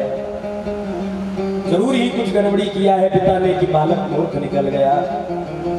और कार्पण्यम वंशदोषेन, अगर बालक डरपोक निकल जाए, शत्रु को देख करके छोड़ रणभूमि भाग खड़ा हो तो माता पिता का दोष नहीं, फिर वंश का दोष है, कुल का दोष है।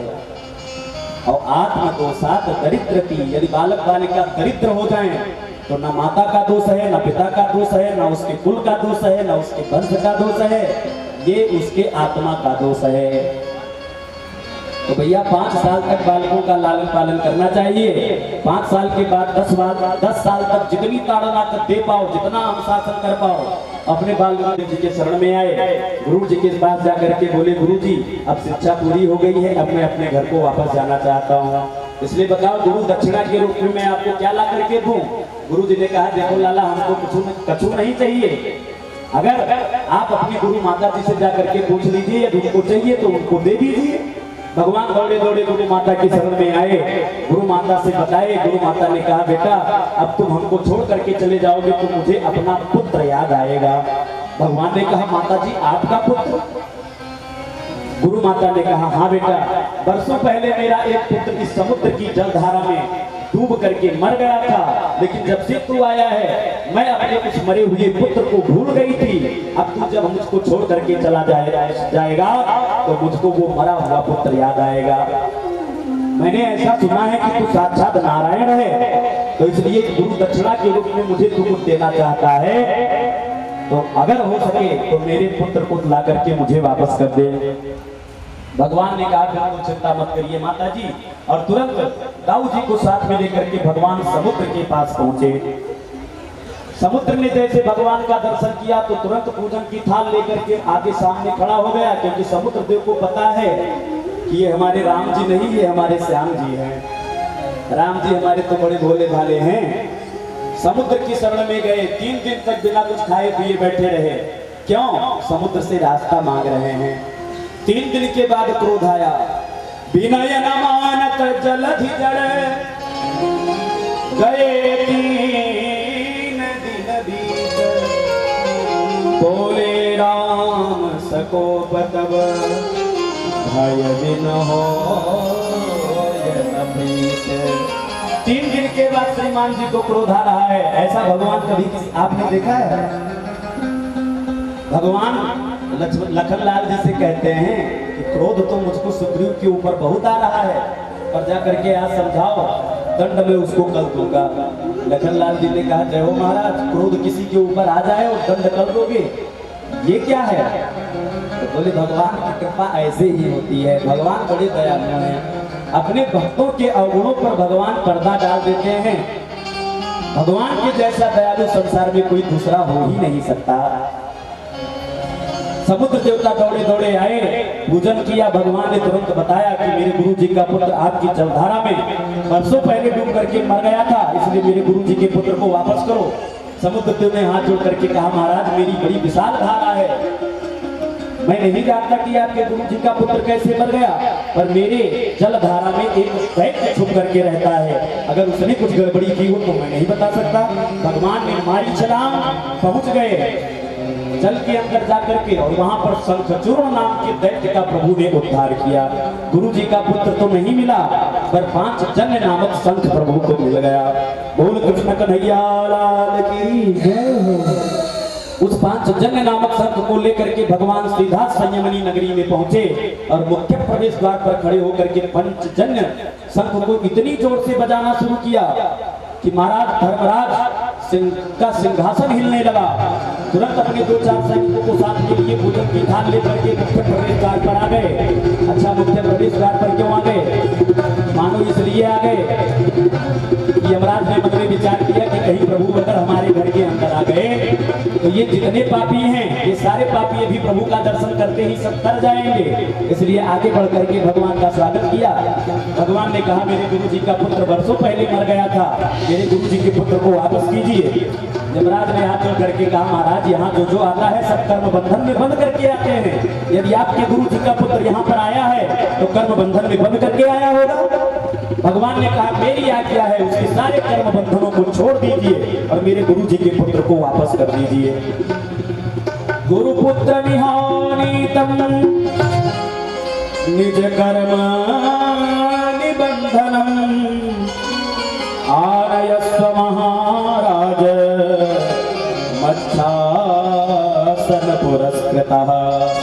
आनयस्व, मेरी आज्ञा है, मेरे गुरु जी के पुत्र को सारे कर्म बंधनों से मुक्त करके वापस लेकर के आओ। यमराज दौड़ करके गए और गुरु जी के पुत्र के सारे कर्म बंधनों से मुक्त करके गुरु जी के पुत्र को लेकर के आए, भगवान को सौंप दिए। भगवान गुरु जी के पुत्र को लेकर के आए, अपनी गुरु माता को सौंप दिए। गुरु माता बड़ी प्रसन्न रही। गुरु जी से आदेश लेकर के भगवान सीधा मथुरापुरी में पहुंचे। आज वर्षों बाद भगवान मथुरा में पधारे हैं। देवकी माता ने जब अपने पुत्र का दर्शन किया, वात्सल्य प्रेम जगह जाकर के 56 प्रकार का व्यंजन बनाया, थाल में एक एक प्रकार का व्यंजन सजाया, और मन में विचार किया कि मेरे लाला को माखन मिश्री बहुत पसंद है, मेरे लाला को माखन मिश्री बहुत पसंद है। इसलिए एक कटोरी में माखन मिश्री भी रख दिया और भोजन की थाल लेकर के माता यशोदा भगवान के सामने पहुंची। और भगवान भोजन करने के लिए जैसे बैठे तो भोजन की थाल में जैसे भगवान ने माखन मिश्री का दर्शन किया तो तुरंत भगवान को अपने वृंदावन की याद आ गई। रोने लगे भगवान, भोजन करना बंद कर दिए। माता देवकी को बड़ा आश्चर्य हुआ, दौड़ी दौड़ी वसुदेव जी के पास आई। आज वर्षों बाद मेरा पुत्र वापस लौट करके आया है, मैं उसके लिए 56 प्रकार का व्यंजन तैयार करके भोजन कराने के लिए लेकर के गई और मेरा पुत्र रो रहा है। हर पुत्र अपने माता से हर बात नहीं बता सकता। आप पिता हो, आप जाकर के पूछो कि आपका पुत्र क्यों रो रहा है। वसुदेव जी आए पर भगवान उनको भी कुछ ना बताए, तो वसुदेव जी दौड़े दौड़े भगवान के परम प्रिय भक्त मथुरा में रहते हैं जिनका नाम है उद्धव जी। उद्धव जी के पास गए, उद्धव जी को भेजे कि जाओ अपने मित्र से पूछो कि वो क्यों रो रहा है। और उद्धव जी दौड़ करके भगवान के पास आए और भगवान के पास आकर के जब उद्धव जी ने पूछा, तब उद्धव जी के सामने भगवान ने कहा, उद्धव मोहि ब्रज बिसरत नाही, उद्धव मोहि ब्रज बिसरत नाही, हंस सुता को सुंदर कलरो, हंस सुता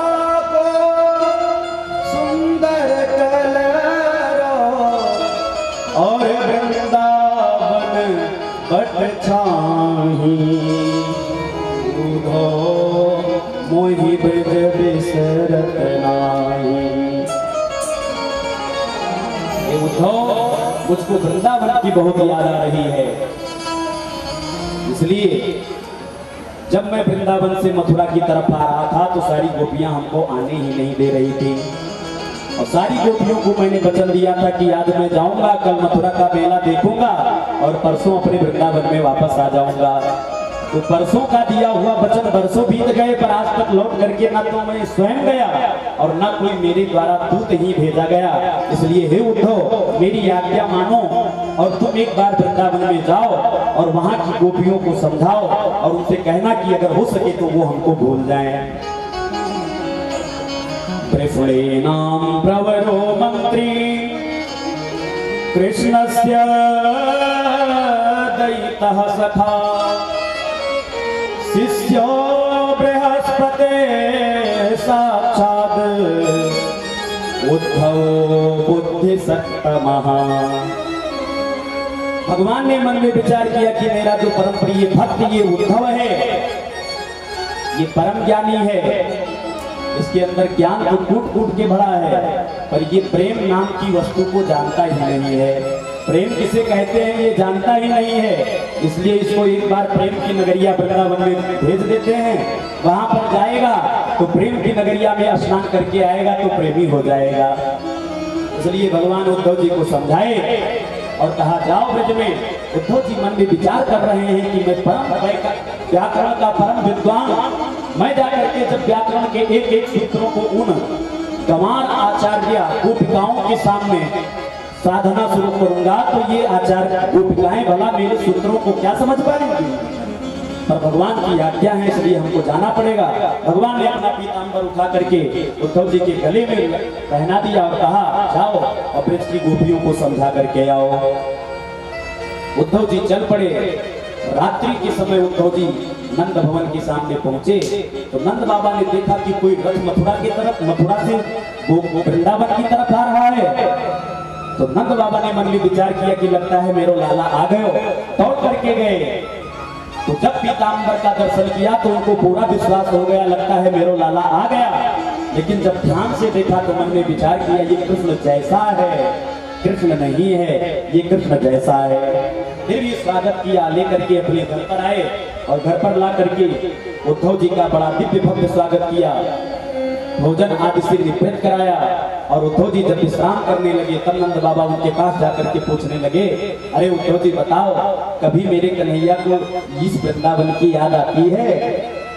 अरे सबकी बात हटाओ, कभी उसको अपनी माता यशोदा की याद आती है? अरे कभी वो मुझको याद करता है? अरे ब्रज की इन गोपियों को कभी वो याद करता है? अरे काली तह की वो इसको याद आती है? उद्धव जी एकदम अवाक हैं। उद्धव जी ने मन में हृदय को कठोर करके उद्धव जी ने समझाना शुरू किया, देखो बाबा, जिस पुत्र के लिए आप इतने परेशान हैं उसका न तो कोई माता है, ना कोई उसका पिता है, ना कोई उसकी स्त्री है, ना कोई उसका पुत्र है। न माता न पिता तस्य न भार्या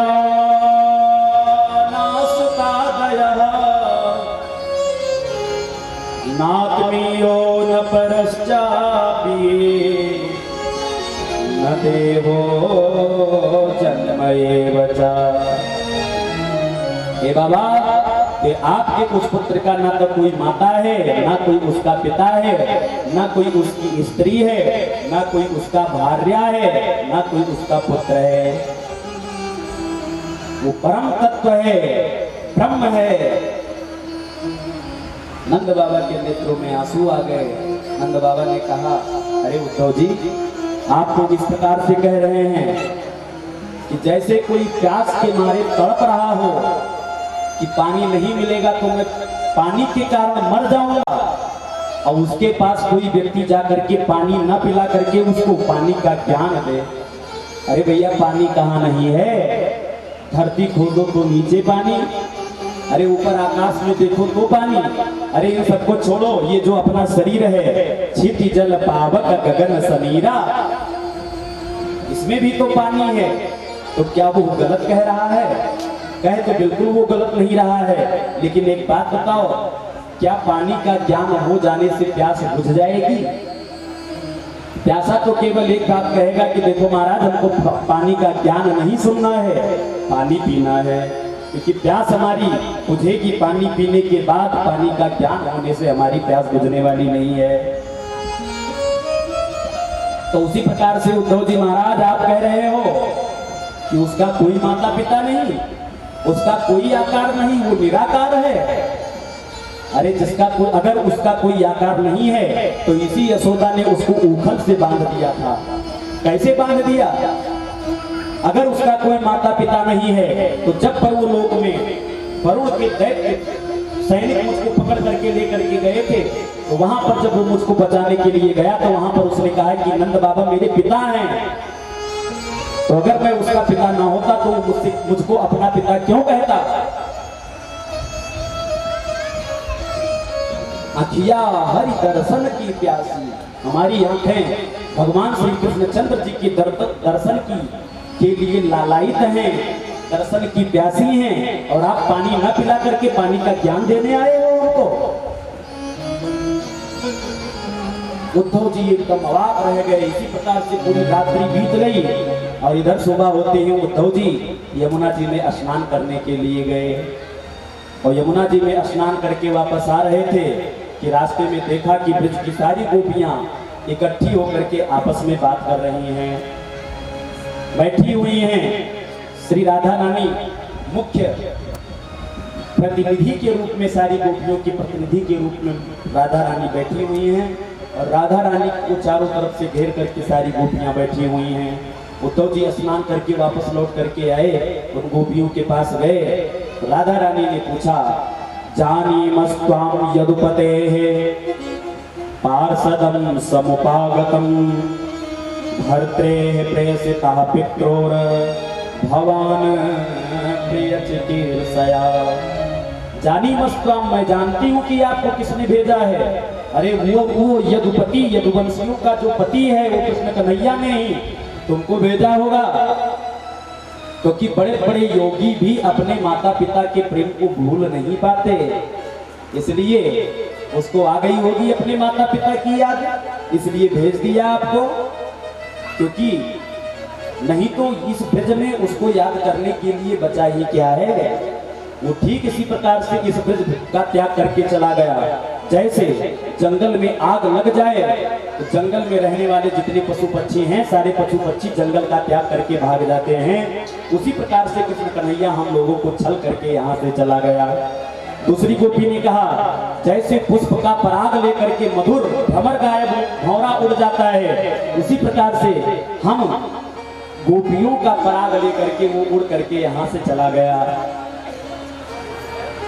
एक गोपी ने कहा, जैसे धनहीन पुरुष का त्याग करके गणिका चली जाती है, जैसे किसी व्यक्ति के पास धन ना हो तो वैश्या उस पुरुष को छोड़ करके अन्यत्र कहीं चली जाती है, उसी प्रकार से वो हमको छोड़ करके चला गया। एक गोपी ने कहा, जैसे यज्ञ पूरा हो जाने के बाद में ब्राह्मण लोग दक्षिणा लेकर के यजमान को आशीर्वाद दे करके अपने घर को वापस चले जाते हैं, उसी प्रकार से वो हमको छोड़ करके चला गया। एक ने कहा, जैसे अतिथि आते हैं घर पर और भोजन करके अतिथि उस घर का त्याग करके चले जाते हैं, उसी प्रकार से वो वृंदावन का त्याग करके चला गया। एक ने कहा, जैसे गुरु जी की विद्या अध्ययन कर लेने के बाद में गुरु जी के घर का त्याग करके शिष्य अपने घर को चला आता है, उसी प्रकार से वो कृष्ण कन्हैया हम लोगों को छल करके यहाँ से हम लोगों को छोड़ करके चला गया। इस प्रकार से बड़े सुंदर सुंदर भाव दे रहे थे सारी गोपियां। इतनी देर में एक भ्रमर उड़ता हुआ आया और श्री राधा रानी की पादार बिंद पर आकर के बैठ गया, और जैसे राधा रानी के चरणों पर आकर के भ्रमर बैठा तो राधा रानी ने उस भ्रमर को ही उलाहना देना शुरू कर दिया। मधुपति तव बंधो मास्पृशांघ्रिं सपत्न्याः कुच विलुलितमाला कुङ्कुमस्मश्रुभिर्नः वाहतु मधुपतिस्तन्मालिनीनां प्रसादं यदु सदसि विडम्ब्यं यस्य दूत्वस्त्वमीदृक्। मैं जानती हूँ कि तू भी काला है और कन्हैया भी काला है, जितना कपटी तू है उतने कपटी तेरो कन्हैया है। तू भी एक फूल का रस लेकर के दूसरे फूल को पर जाता है, दूसरे फूल का रस लेता है और दूसरे फूल का त्याग करके तीसरे फूल का रस लेता है। उसी प्रकार कन्हैया अभी तक हम लोगों का रस लिया, अब मथुरा में जाकर के मथुरा की रानियों का रस ले रहा है। ऐसे ऐसे शब्द किए, ऐसे ऐसे ज्ञान देना शुरू किया कि उद्धव जी अवाक रह गए, कुछ बोल ही नहीं पा रहे कि मैं क्या करूं, क्या समझाऊं इनको। ब्रज की गोपियां कहती हैं जितना कपटी तू है उतने कपटी तेरो मित्र कन्हैया है। एक ने कहा वो इसी जन्म का कपटी नहीं है, तो बोले जन्मांतर का वो कपटी है। एक जन्म की बात हटाओ, जन्म जन्मांतर का वो कपटी है। ऐसे बलिमपि बलिमत्वा वाष्टयदधांक्षदयदयस मृगैरिव कपीन्द्रं बिभ्यथे लुब्धधर्मा स्त्रियमकृतविरूपां स्त्रीजितः कामयानां बलिमपि बलिमत्वा वेष्टयदधांक्षवदयस् तदलमसितसख्यैर्तुस्त्यजस्तत्कथार्थाः। एक गोपी ने कहा ये जन्म जन्मांतर का कपटी है। अरे बाली और सुग्रीव आपस में सगे भाई थे, तो सुग्रीव को जाकर के तो अपना मित्र बना लिया और बाली को छुप करके इसने मार डाला बहेलिया की तरह। जैसे एक शिकारी छुप करके अपना शिकार कर लेता है, उसी प्रकार इसने छुप करके सुग्रीव के भाई बाली को मार डाला। अरे इसकी तो बात हटाओ, एक सुंदरी आई थी, कौन? अरे शूर्पणखा सुंदर श्रृंगार करके इसके साथ विवाह करने के लिए आई थी। पर विवाह करने की तो बात हटाओ, इसने विवाह तो किया नहीं, बदले में उसके नाक कान को काट और दिया। तो ये कपटी नहीं तो क्या है? अरे महाराज बलि के दरबार में बौना बन करके ये पहुंच गया और 3 पग भूमि का दान करने का संकल्प लेकर के त्रैलोक्य की संपत्ति इसने नाप ली। अरे तो केवल ये एक जन्म का कपटी नहीं है, जन्म जन्मांतर का कपटी है। अब तो उद्धव जी और अवाक रह गए। उद्धव जी मन में विचार करने लगे, तो इनको पता है कि यही राम जी हैं, यही वामन भगवान हैं, यही परशुराम हैं, इनको सारे अवतारों को बारे में ज्ञान है। तो उद्धव जी के ज्ञान का गुदड़िया बना दिया ब्रज की गोपियों ने। सारी गोपियां कहती हैं ये तो प्रेम की बात है उद्धव, ये तो प्रेम की बात है उद्धव, बंदगी मेरे बस की नहीं है। ये तो प्रेम की बात है उद्धव, बंदगी मेरे बस की नहीं है।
इस प्रकार से श्री उद्धव जी के ज्ञान का गुदड़िया बना दिया ब्रज की गोपियों ने। उद्धव जी मन में विचार करने लगी कि मैं इनको क्या समझाऊं। संसार में जितना भी हम दान करते हैं, जितना भी तप करते हैं, जितना भी जप करते हैं, जितना भी होम करते हैं, जितना भी स्वाध्याय करते हैं, उन सबका लक्ष्य उद्देश्य केवल एक है कि भगवान श्री कृष्णचंद्र जी के चरणों में हमारा मन लग जाए। और इन गोपियों का पहले से ही इतना मन भगवान के चरणों में लगा हुआ है, तो इनको मैं क्या उपदेश दूं, क्या कहूं। दान व्रत तपो होम जप स्वाध्याय संयमैहि श्रेयोभिरति विधैश्चान्यैः कृष्णे भक्तिर्हि साध्यते। संसार में हम व्यक्ति जितना जप करता है, जितना तप करता है, जितना होम करता है, जितना दान करता है, उस सबका लक्ष्य उद्देश्य केवल एक है कि भगवान श्री कृष्णचंद्र जी को चरणों में हमारी मति रति करने लगे। और इन गोपियों की मन पहले से ही भगवान के चरणों में इतना रत है, तो मैं इनको क्या उपदेश दूं, कुछ समझ में आया नहीं। तो गोपियों के चरण धूलि को उद्धव जी उठाए और अपने माथे पर लगाए और हाथ जोड़ करके भगवान से प्रार्थना करने लगे कि हे प्रभु, यदि हमारा अगला जन्म कोई हो तो मुझको वृंदावन में बना करके भेज देना। अरे अगर मानो ना बना सके तो वृंदावन की वृक्ष लता पताका ही बना देना। आशा महो चरण रेणु जुसा महं श्याम वृंदावने किमपि गुल्मलकौसधीनां या दुस्त्यजं स्वजनमार्यपथं चयित्वा भेजुरमुकुन्द पदवीं श्रुतिभिर्विमृग्याम्। चरण की धूलि को गोपियों के उठाया, अपने माथे से लगाया, हाथ जोड़ करके भगवान से प्रार्थना करने लगे कि हे प्रभु, यदि आगामी हमारा कोई जन्म हो तो मेरा जन्म इस वृंदावन में होना चाहिए। अरे वृंदावन के मानव बनने की यदि पात्रता हमारे अंदर नहीं है तो यहाँ की वृक्ष लता ही बना देना। इसलिए वृंदावन के जो वृक्ष हैं वो कोई साधारण वृक्ष नहीं है। वृंदावन के वृक्ष को मरम न जानय कोय, डाल डाल और पात पर श्री राधे राधे होय। वृंदावन सोवन नहीं, नंद गाँव सो गाँव, वंशी वट सो वट नहीं, श्री राम कृष्ण सो नाव। राधे मेरी स्वामिनी, मैं राधे को दास, जन्म जन्म मोह दीजियो श्री वृंदावन को वास। बोल वृंदावन बिहारी लाल की जय। इस प्रकार से उद्धव जी लौट करके मथुरा में वापस आए। भगवान अपने दोनों हाथों से गले से लगाए, उद्धव जी ने सारी घटना सुनाए। घटना सुन करके भगवान तुरंत उद्धव जी को अपने पास बिठाए और बिठा करके बोले, मित्र, आज तक केवल मैं अकेला मथुरा में प्रेमी था और आज से हम दोनों प्रेमी हो गए। अब हम अपने मन की बात आपसे कह सकेंगे और आप अपने मन की बात हमसे कह सकेंगे। इस प्रकार से भगवान की अनंत लीलाएं हैं। पर कंस की पत्नियों का नाम था अष्टि और प्राप्ति। जब कंस की पत्नियां वैधव्य अवस्था को प्राप्त हो गई तो दोनों अपने पिताजी के पास गई। उनके पिताजी का नाम था जरासंध। अष्टि प्राप्तिश्च कंसस्य महिष्यो भरतर्षभ, मृते भर्तरि दुःखार्ते तो अस्म पितुर्गृहान। जब अष्टि प्राप्ति अपने वैधव्य को प्राप्त हो गई तो अपने पिता के पास जाकर के अपने वैधव्य का कारण जब भगवान को बताया तब जरासंध एकदम लाल पीला हो गया। 23 अक्षौहिणी सेना लेकर के मथुरा के ऊपर आक्रमण बोल दिया। भगवान ने समाप्त परास्त कर दिया जरासंध को और जरासंध को जीवन दान दे दिया, जीवित छोड़ दिया। जरासंध पुनः लौट करके गया और फिर से 23 अक्षौहिणी सेना लेकर के आया, मथुरा पर आक्रमण किया। इस प्रकार एक एक करके 17 बार 23 अक्षौहिणी सेना ला करके मथुरा के ऊपर जरासंध ने आक्रमण किया और भगवान ने 17 बार जरासंध को परास्त किया। 18वीं बार जरासंध 23 अक्षौहिणी सेना लेकर के फिर से मथुरा के ऊपर आक्रमण करने वाला था कि इसने कुछ ब्राह्मणों को बुलाया। ब्राह्मणों को बुला करके कहा, देखो महाराज, इस बार ऐसे मंत्र का जाप करो कि कृष्ण कन्हैया के ऊपर मुझे विजय प्राप्त हो जाए, और अगर मैं विजय श्री को प्राप्त नहीं हुआ तो एक भी ब्राह्मण को जीवित नहीं छोड़ूंगा। अब सारे सगरे ब्राह्मण मंत्र सब भूल करके बैठे, हाथ जोड़ करके भगवान से केवल प्रार्थना कर रहे हैं, हे भगवान, आप ब्रह्मांड देव हो, आप ब्राह्मणों की रक्षा करने वाले हो। इस दुष्ट के हाथों से हम ब्राह्मणों की रक्षा करना नहीं तो ये निश्चित ही हमको मार डालेगा, क्योंकि आप ब्रह्मांड देव हैं। नमो ब्रह्मांड देवाय गो ब्राह्मण हिताय च जगद्धिताय कृष्णाय गोविंदाय नमो नमः। सगरे ब्राह्मण मंत्र भूल करके भगवान से प्रार्थना करने लगे। इधर महाराज मलेच्छों का राजा था कालीयवन, बड़ा बलवान था। एक बार नारद जी के पास गया, नारद जी के पास जाकर के कहा इस धरती पर मुझसे लड़ने वाला कोई बताओ। नारद जी ने कहा चले जाओ मथुरा में, आजकल कृष्ण कन्हैया का राज है, चल रहा है, आज तक उसको कोई नहीं हरा पाया, तुम जाकर के उससे युद्ध करो।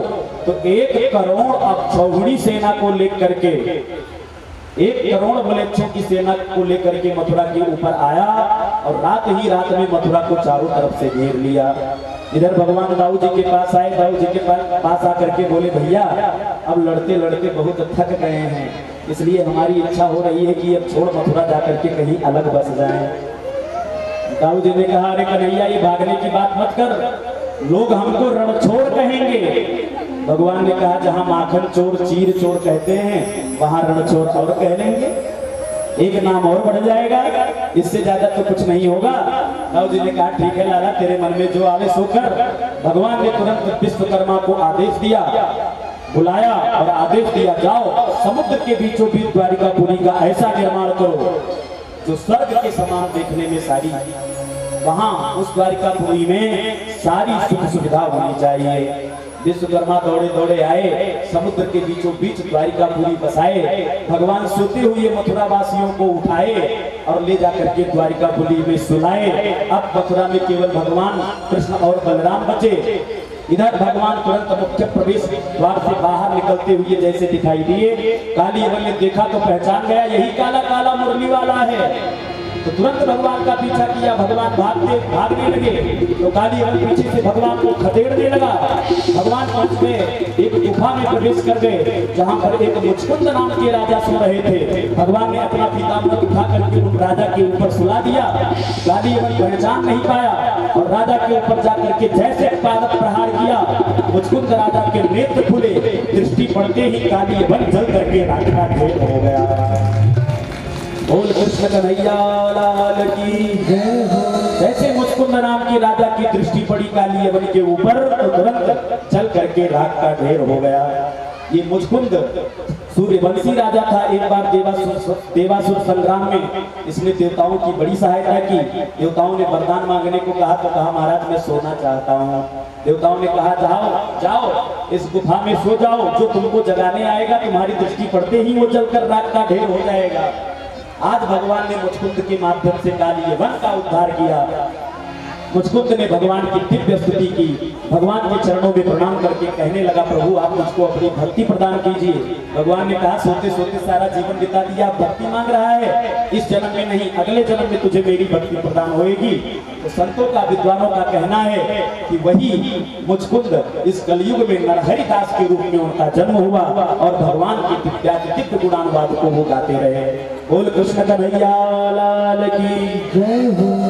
और इधर 18वीं बार भगवान वहां से मुचकुंद का उद्धार करके लौट करके आए और इधर 18वीं बार काली अवन जरासंध तेज अक्षौहिणी सेना लेकर के मथुरा के ऊपर आक्रमण कर दिया, चढ़ाई कर दिया। भगवान जरासंध को देख करके दाऊ भैया को साथ में लेकर के प्रवर्षण पर्वत पर जाकर के चढ़ गए। जरासंध ने चारों तरफ से पर्वत में आग लगवा दिया और समझ बैठा कि कृष्ण बलराम को हम मार डाले और भगवान प्रवर्षण पर्वत के माध्यम से मारे चला और समुद्र के रास्ते से सीधा द्वारिकापुरी में पहुंच गए। बोल कृष्ण कन्हैया लाल की जय हो। द्वारिकाधीश बन करके भगवान द्वारिकापुरी में विराजमान है गए। पर अब हमारे कन्हैया की उम्र 25 वर्ष की हो गई है, इसलिए हमारे लाला की अब विवाह होनी चाहिए। नारद जी को भगवान के विवाह की ज्यादा चिंता रहने लगी तो कुंडनपुर के राजा हैं महाराज भीष्मक के यहाँ जाकर के भगवान के गुणानुवाद को गाना शुरू किया। अरे इतना सुंदर लड़का आज तक न देखा न सुना, इस प्रकार से और कुंडनपुर में जाकर के भगवान के गुणानुवाद गाने लगे और भगवान के पास आकर के रुक्मणी माता के गुणानुवाद गाने लगे। पर सबसे पहले आइए दाऊ भैया का विवाह करें, फिर भगवान के विवाह की तरफ बढ़ते हैं। महाराज रेवत हुए, सूर्यवंशी राजा हुए महाराज रेवत के 100 पुत्र हुए। 100 पुत्रों में सबसे बड़े पुत्र का नाम था कपुदमी। कपुदमी की एक बिटिया थी जिसका नाम था रेवती। रेवती का विवाह बलराम जी के साथ संपन्न हुआ। आनरताधिपति प्रीमान रेवतो देवतीं सुता ब्रह्मणा चोदितः प्रादाद बलायेति पुरोदितम्। ब्राह्मणों ने वैदिक मंत्र के द्वारा बलराम जी का विवाह रेवती के साथ किया, पर रेवती माता 25 फीट की हैं और दाऊ जी हमारे 12 फीट के हैं। सतयुग में मानवों की हाइट जो है 50 फीट की होती थी, 50 फीट के आदमी होते थे सतयुग में, और जब त्रेता लगा तो 25 फीट के है गए, और जब द्वापर लगा तो 12 फीट के है गए, और जब कलयुग लगा तो 5-6 फीट के है गए। प्रेम से बोलो राधे राधे। तो रेवती माता त्रेता युग की हैं, सूर्यवंशी राजा महाराज रेवत की पौत्री हैं, और हमारे बलराम जी द्वापर के हैं। तो रेवती माता 25 फीट की हैं और हमारे दाऊ भैया 12 फीट के हैं। भगवान मुस्कुराने लगे, जय हो दाऊ भैया, आपकी जोड़ी तो बड़ी प्यारी लग रही है। दाऊ जी को आया गुस्सा, उठाया अपना हल, ले जाकर के रेवती माता के सिर पर फंसाया, और जैसे एक मुसल मारा, रेवती माता कंधे के बराबर दाऊ भैया के है गई। बोल कृष्ण कन्हैया लाल की जय। इस प्रकार से दाऊ जी का विवाह रेवती माता के साथ हुआ। पर परीक्षित ने हाथ जोड़ करके प्रश्न किया कि महाराज, हमने सुना है भगवान का जो पहला विवाह हुआ वो राक्षस विधि से हुआ। महाभारत में 8 प्रकार का विवाह का उल्लेख है, और 8 प्रकार के विवाह में 4 प्रकार के विवाह प्रमुख होते हैं, जिसमें सबसे पहला विवाह है वैदिक रीति, जो ब्राह्मण वेद मंत्र पाठ करके जो विवाह कराते हैं उसको वैदिक विधि कहते हैं। और दूसरी विधि है राक्षस विधि। कन्या का विवाह तो किसी के साथ पक्का किया गया, पर राजा कोई दूसरा आकर के हरण करके लेकर के गया, तो इस प्रकार से जो विवाह होता है उसको राक्षस विधि कहते हैं। और प्रेमी प्रेमिका मंदिर में जाकर के एक दूसरे के गले में वरमाला पहना दें, इसको कहते हैं गंधर्व विवाह।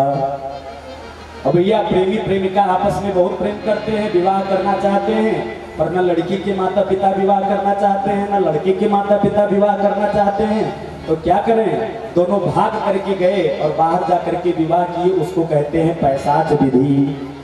तो परीक्षित ने हाथ जोड़ करके कहा, महाराज मैंने सुना है भगवान का जो पहला विवाह रुक्मिणी माता के साथ हुआ वो राक्षस विधि से हुआ।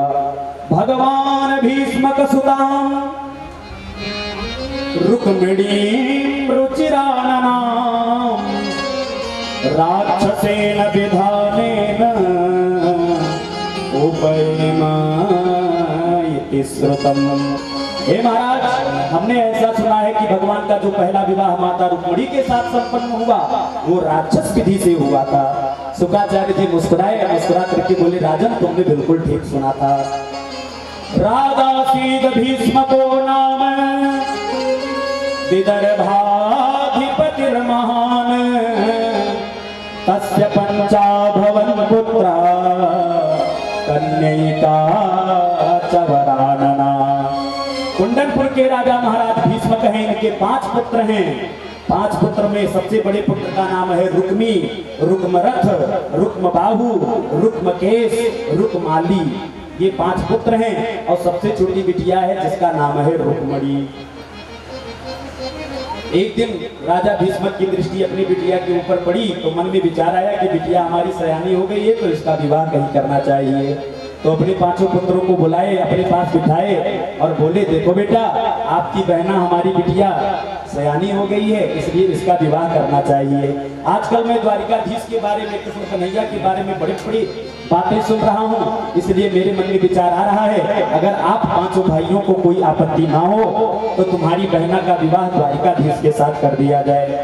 4 भाई तो कुछ नहीं बोले, पर जो सबसे बड़ा भाई था जिसका नाम था रुक्मी, वो एकदम लाल पीला हो गया, खड़ा हो गया अपने स्थान पर। हे पिताजी, उस रणछोड़ के साथ मैं अपनी बहना का कभी विवाह करने वाला नहीं।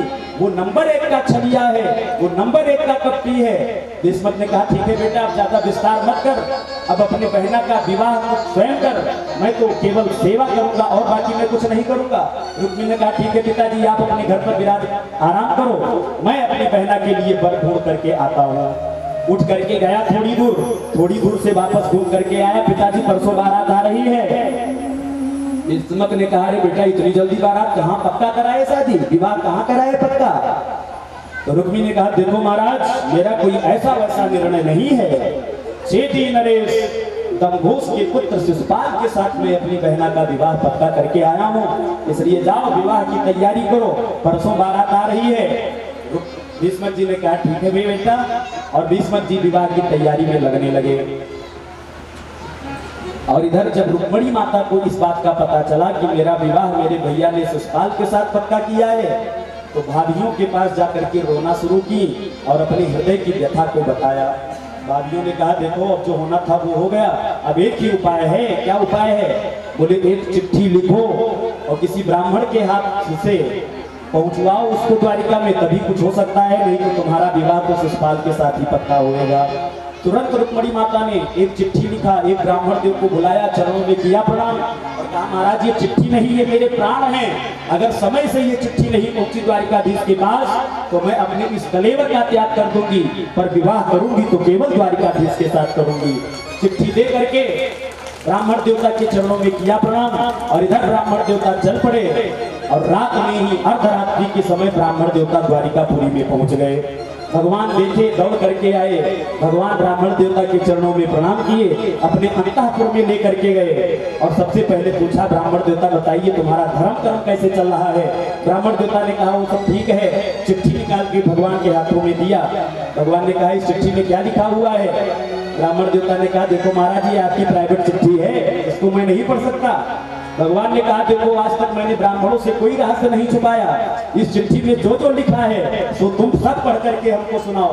तब ब्राह्मण देवता ने चिट्ठी को पढ़ना शुरू किया। रुक्मणी माता लिखती हैं श्रुत्वा गुणान भुवन सुंदर प्रणवतां ते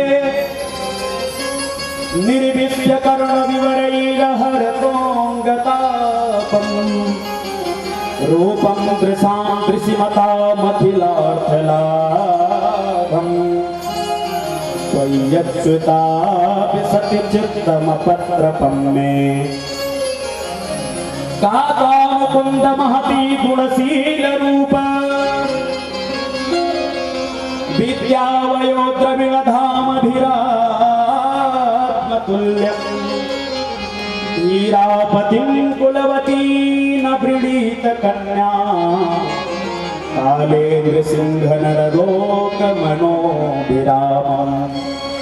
रुक्मणी माता कहती हैं हे भुवन सुंदर, हे कमलापति प्रभु, श्रुत्वा आपके गुणानुवाद को सुन करके मेरे अंतःकरण में आपके रहने के लिए स्थान बन गया है।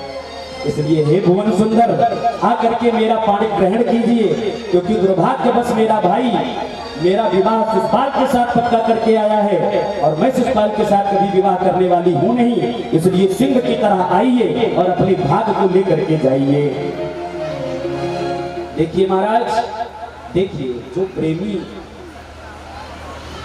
दो बिटिया और बेटे का विवाह कराने में तीसरे की भूमिका होती है। किसकी भूमिका होती है? तीसरे व्यक्ति की भूमिका होती है। तीसरा व्यक्ति क्या करता है? बिटिया के घर जाएगा तो लड़के के गुण गाएगा, अरे भैया लड़के के बारे में मत पूछो, गऊ है, बड़ा सीधा लड़का है, पढ़ने में बड़ा अच्छा है। और जब लड़के के पास आएगा तो बिटिया क्या गुण गाएगा, अरे भैया बिटिया बड़ी सुलक्षणा है। वो तो घर पहुंचने के बाद ही पता चलता है। प्रेम से बोलो राधे राधे। इस प्रकार से परस्पर दोनों प्रेमियों के बीच में प्रेम स्थापित करा देता है तीसरा व्यक्ति। तो भगवान और रुक्मणी माता के विवाह में सबसे ज्यादा भूमिका यदि किसी की है तो वो नारद जी महाराज की है। नारद जी रुक्मणी माता के पास आकर के भगवान के इतने गुण गाए रुक्मणी माता के हृदय में भगवान के लिए स्थान बन गया। यही बात रुक्मणी माता कहती हैं श्रुत्वा गुणान भुवन सुंदर प्रणवतां ते। हे भुवन सुंदर, आपके गुणानुवाद को सुन करके हमारे अंतःकरण में आपके लिए स्थान बन गया है। पर दुर्भाग्यवश मेरा भैया मेरा विवाह चेदी नरेश दमघोष के पुत्र शिशुपाल के साथ पक्का कर दिया है, तो कहीं सिंह के भाग को कोई सियार लेकर के ना जाए। इसलिए सिंह की तरह आइए और अपने भाग को लेकर के जाइए। अब आप सोचेंगे कि आज से पहले ना कभी मिले तो पहचान कैसे पाएंगे, तो उसका भी उपाय हमारे पास है। रुक्मणी माता चिट्ठी में लिखती हैं अंतःपुरांतरचरी मनिहत्य बंधुस कामद बहे कथमिति प्रउदाम्य पारम पूर्वे द्युरस्ति महती कुलदेवी यात्रा यस्याम बहिर्नो वधूर गिरजामुपेयात। हे प्रभु, मेरे कुल का, मेरे वंश का ये नियम है कि जिस कन्या का विवाह होता है वो देवी माता के मंदिर में उनकी पूजा करने के लिए जाती है। तो उसी नियमानुसार मैं भी देवी माता की पूजा करने के लिए वहां पर जाऊंगी। तो आप मंदिर पे ही पधारना, वहीं पर हम आपको पहचान लेंगे, न झगड़ा होगा न लड़ाई होगा, और हम आप भाग करके चले आएंगे। इस प्रकार से सारे चिट्ठी में बातों को लिख दिया। भगवान मुस्कुरा करके बोले, ब्राह्मण देवता, जो हाल उधर है वही हाल इधर है। ब्राह्मण ने मुस्कुरा करके कहा, क्यों महाराज, आपका क्या हाल है? तो भगवान ने कहा, देखो, नारद जी के मुख से रुक्मणी के बारे में मैं इतने गुण सुना हूँ, इतने गुण सुना हूँ कि मेरे हृदय में रुक्मणी के लिए स्थान बन गया है। तो तुरंत भगवान ने 4 घोड़ों को अपने रथ में लगाया। साचा स्वयं शैत्य सुग्रीव मेघ पुष्प बलाहकई। सुग्रीव मेघ पुष्प बलाहक, ये 4 घोड़ों को लगाया अपने रथ में और रथ पे ब्राह्मण देवता को बिठाया और अर्धरात्रि में ही रथ को बाहर कुंडलपुर की तरफ लेकर चल पड़े। जब रथ के चलने की आवाज सुनाई दी, दाऊ जी को दौड़े दौड़े आए, द्वारपाल के पास आकर के पूछे, भैया ये बताओ, ये कृष्ण कन्हैया अकेला इतनी रात में कहाँ को चला गया? द्वारपाल ने कहा, महाराज, कुंडलपुर से कोई ब्राह्मण देवता आए थे, भगवान अंतःपुर में लेकर के गए, बाहर तो मुझको रथ पर ही दिखाई दिए। दाऊ जी ने कहा, एक बात बताओ, वो ब्राह्मण देवता कुंडलपुर से आए थे, ये बात बिल्कुल पक्की है? द्वारपाल ने कहा, महाराज, ये बात तो बिल्कुल पक्की है। दाऊ जी ने कहा, बस आगे की कथा मैं सब जानता हूँ। कुंडलपुर के राजा महाराज भीष्म की पुत्री रुक्मणी का विवाह है, हो ना हो दाल में कुछ काला जरूर है, और मेरे कृष्ण कन्हैया तो अकेले चले गए हैं, और वहां पर शिशुपाल के साथ जरासंध और तमाम बड़े बड़े राजा आएंगे, और मेरा कृष्ण कन्हैया अकेले पड़ जाएगा, बेचारा फंस जाएगा। तुरंत दाऊ जी ने नारायणी सेना तैयार किया और हाथ में हल मूसर लेकर के कन्हैया की तरफ, कुंडलपुर की तरफ चल पड़े। बोल कृष्ण कन्हैया लाल की जय। इधर सुबह होते ही भगवान कुंडलपुर पर पहुंच गए और इधर रुक्मणी माता घर पर बैठी बैठी विचार कर रही हैं। अभी तक ना तो ब्राह्मण देवता आए, ना तो उनकी कोई चिट्ठी आई, मैं क्या करूं?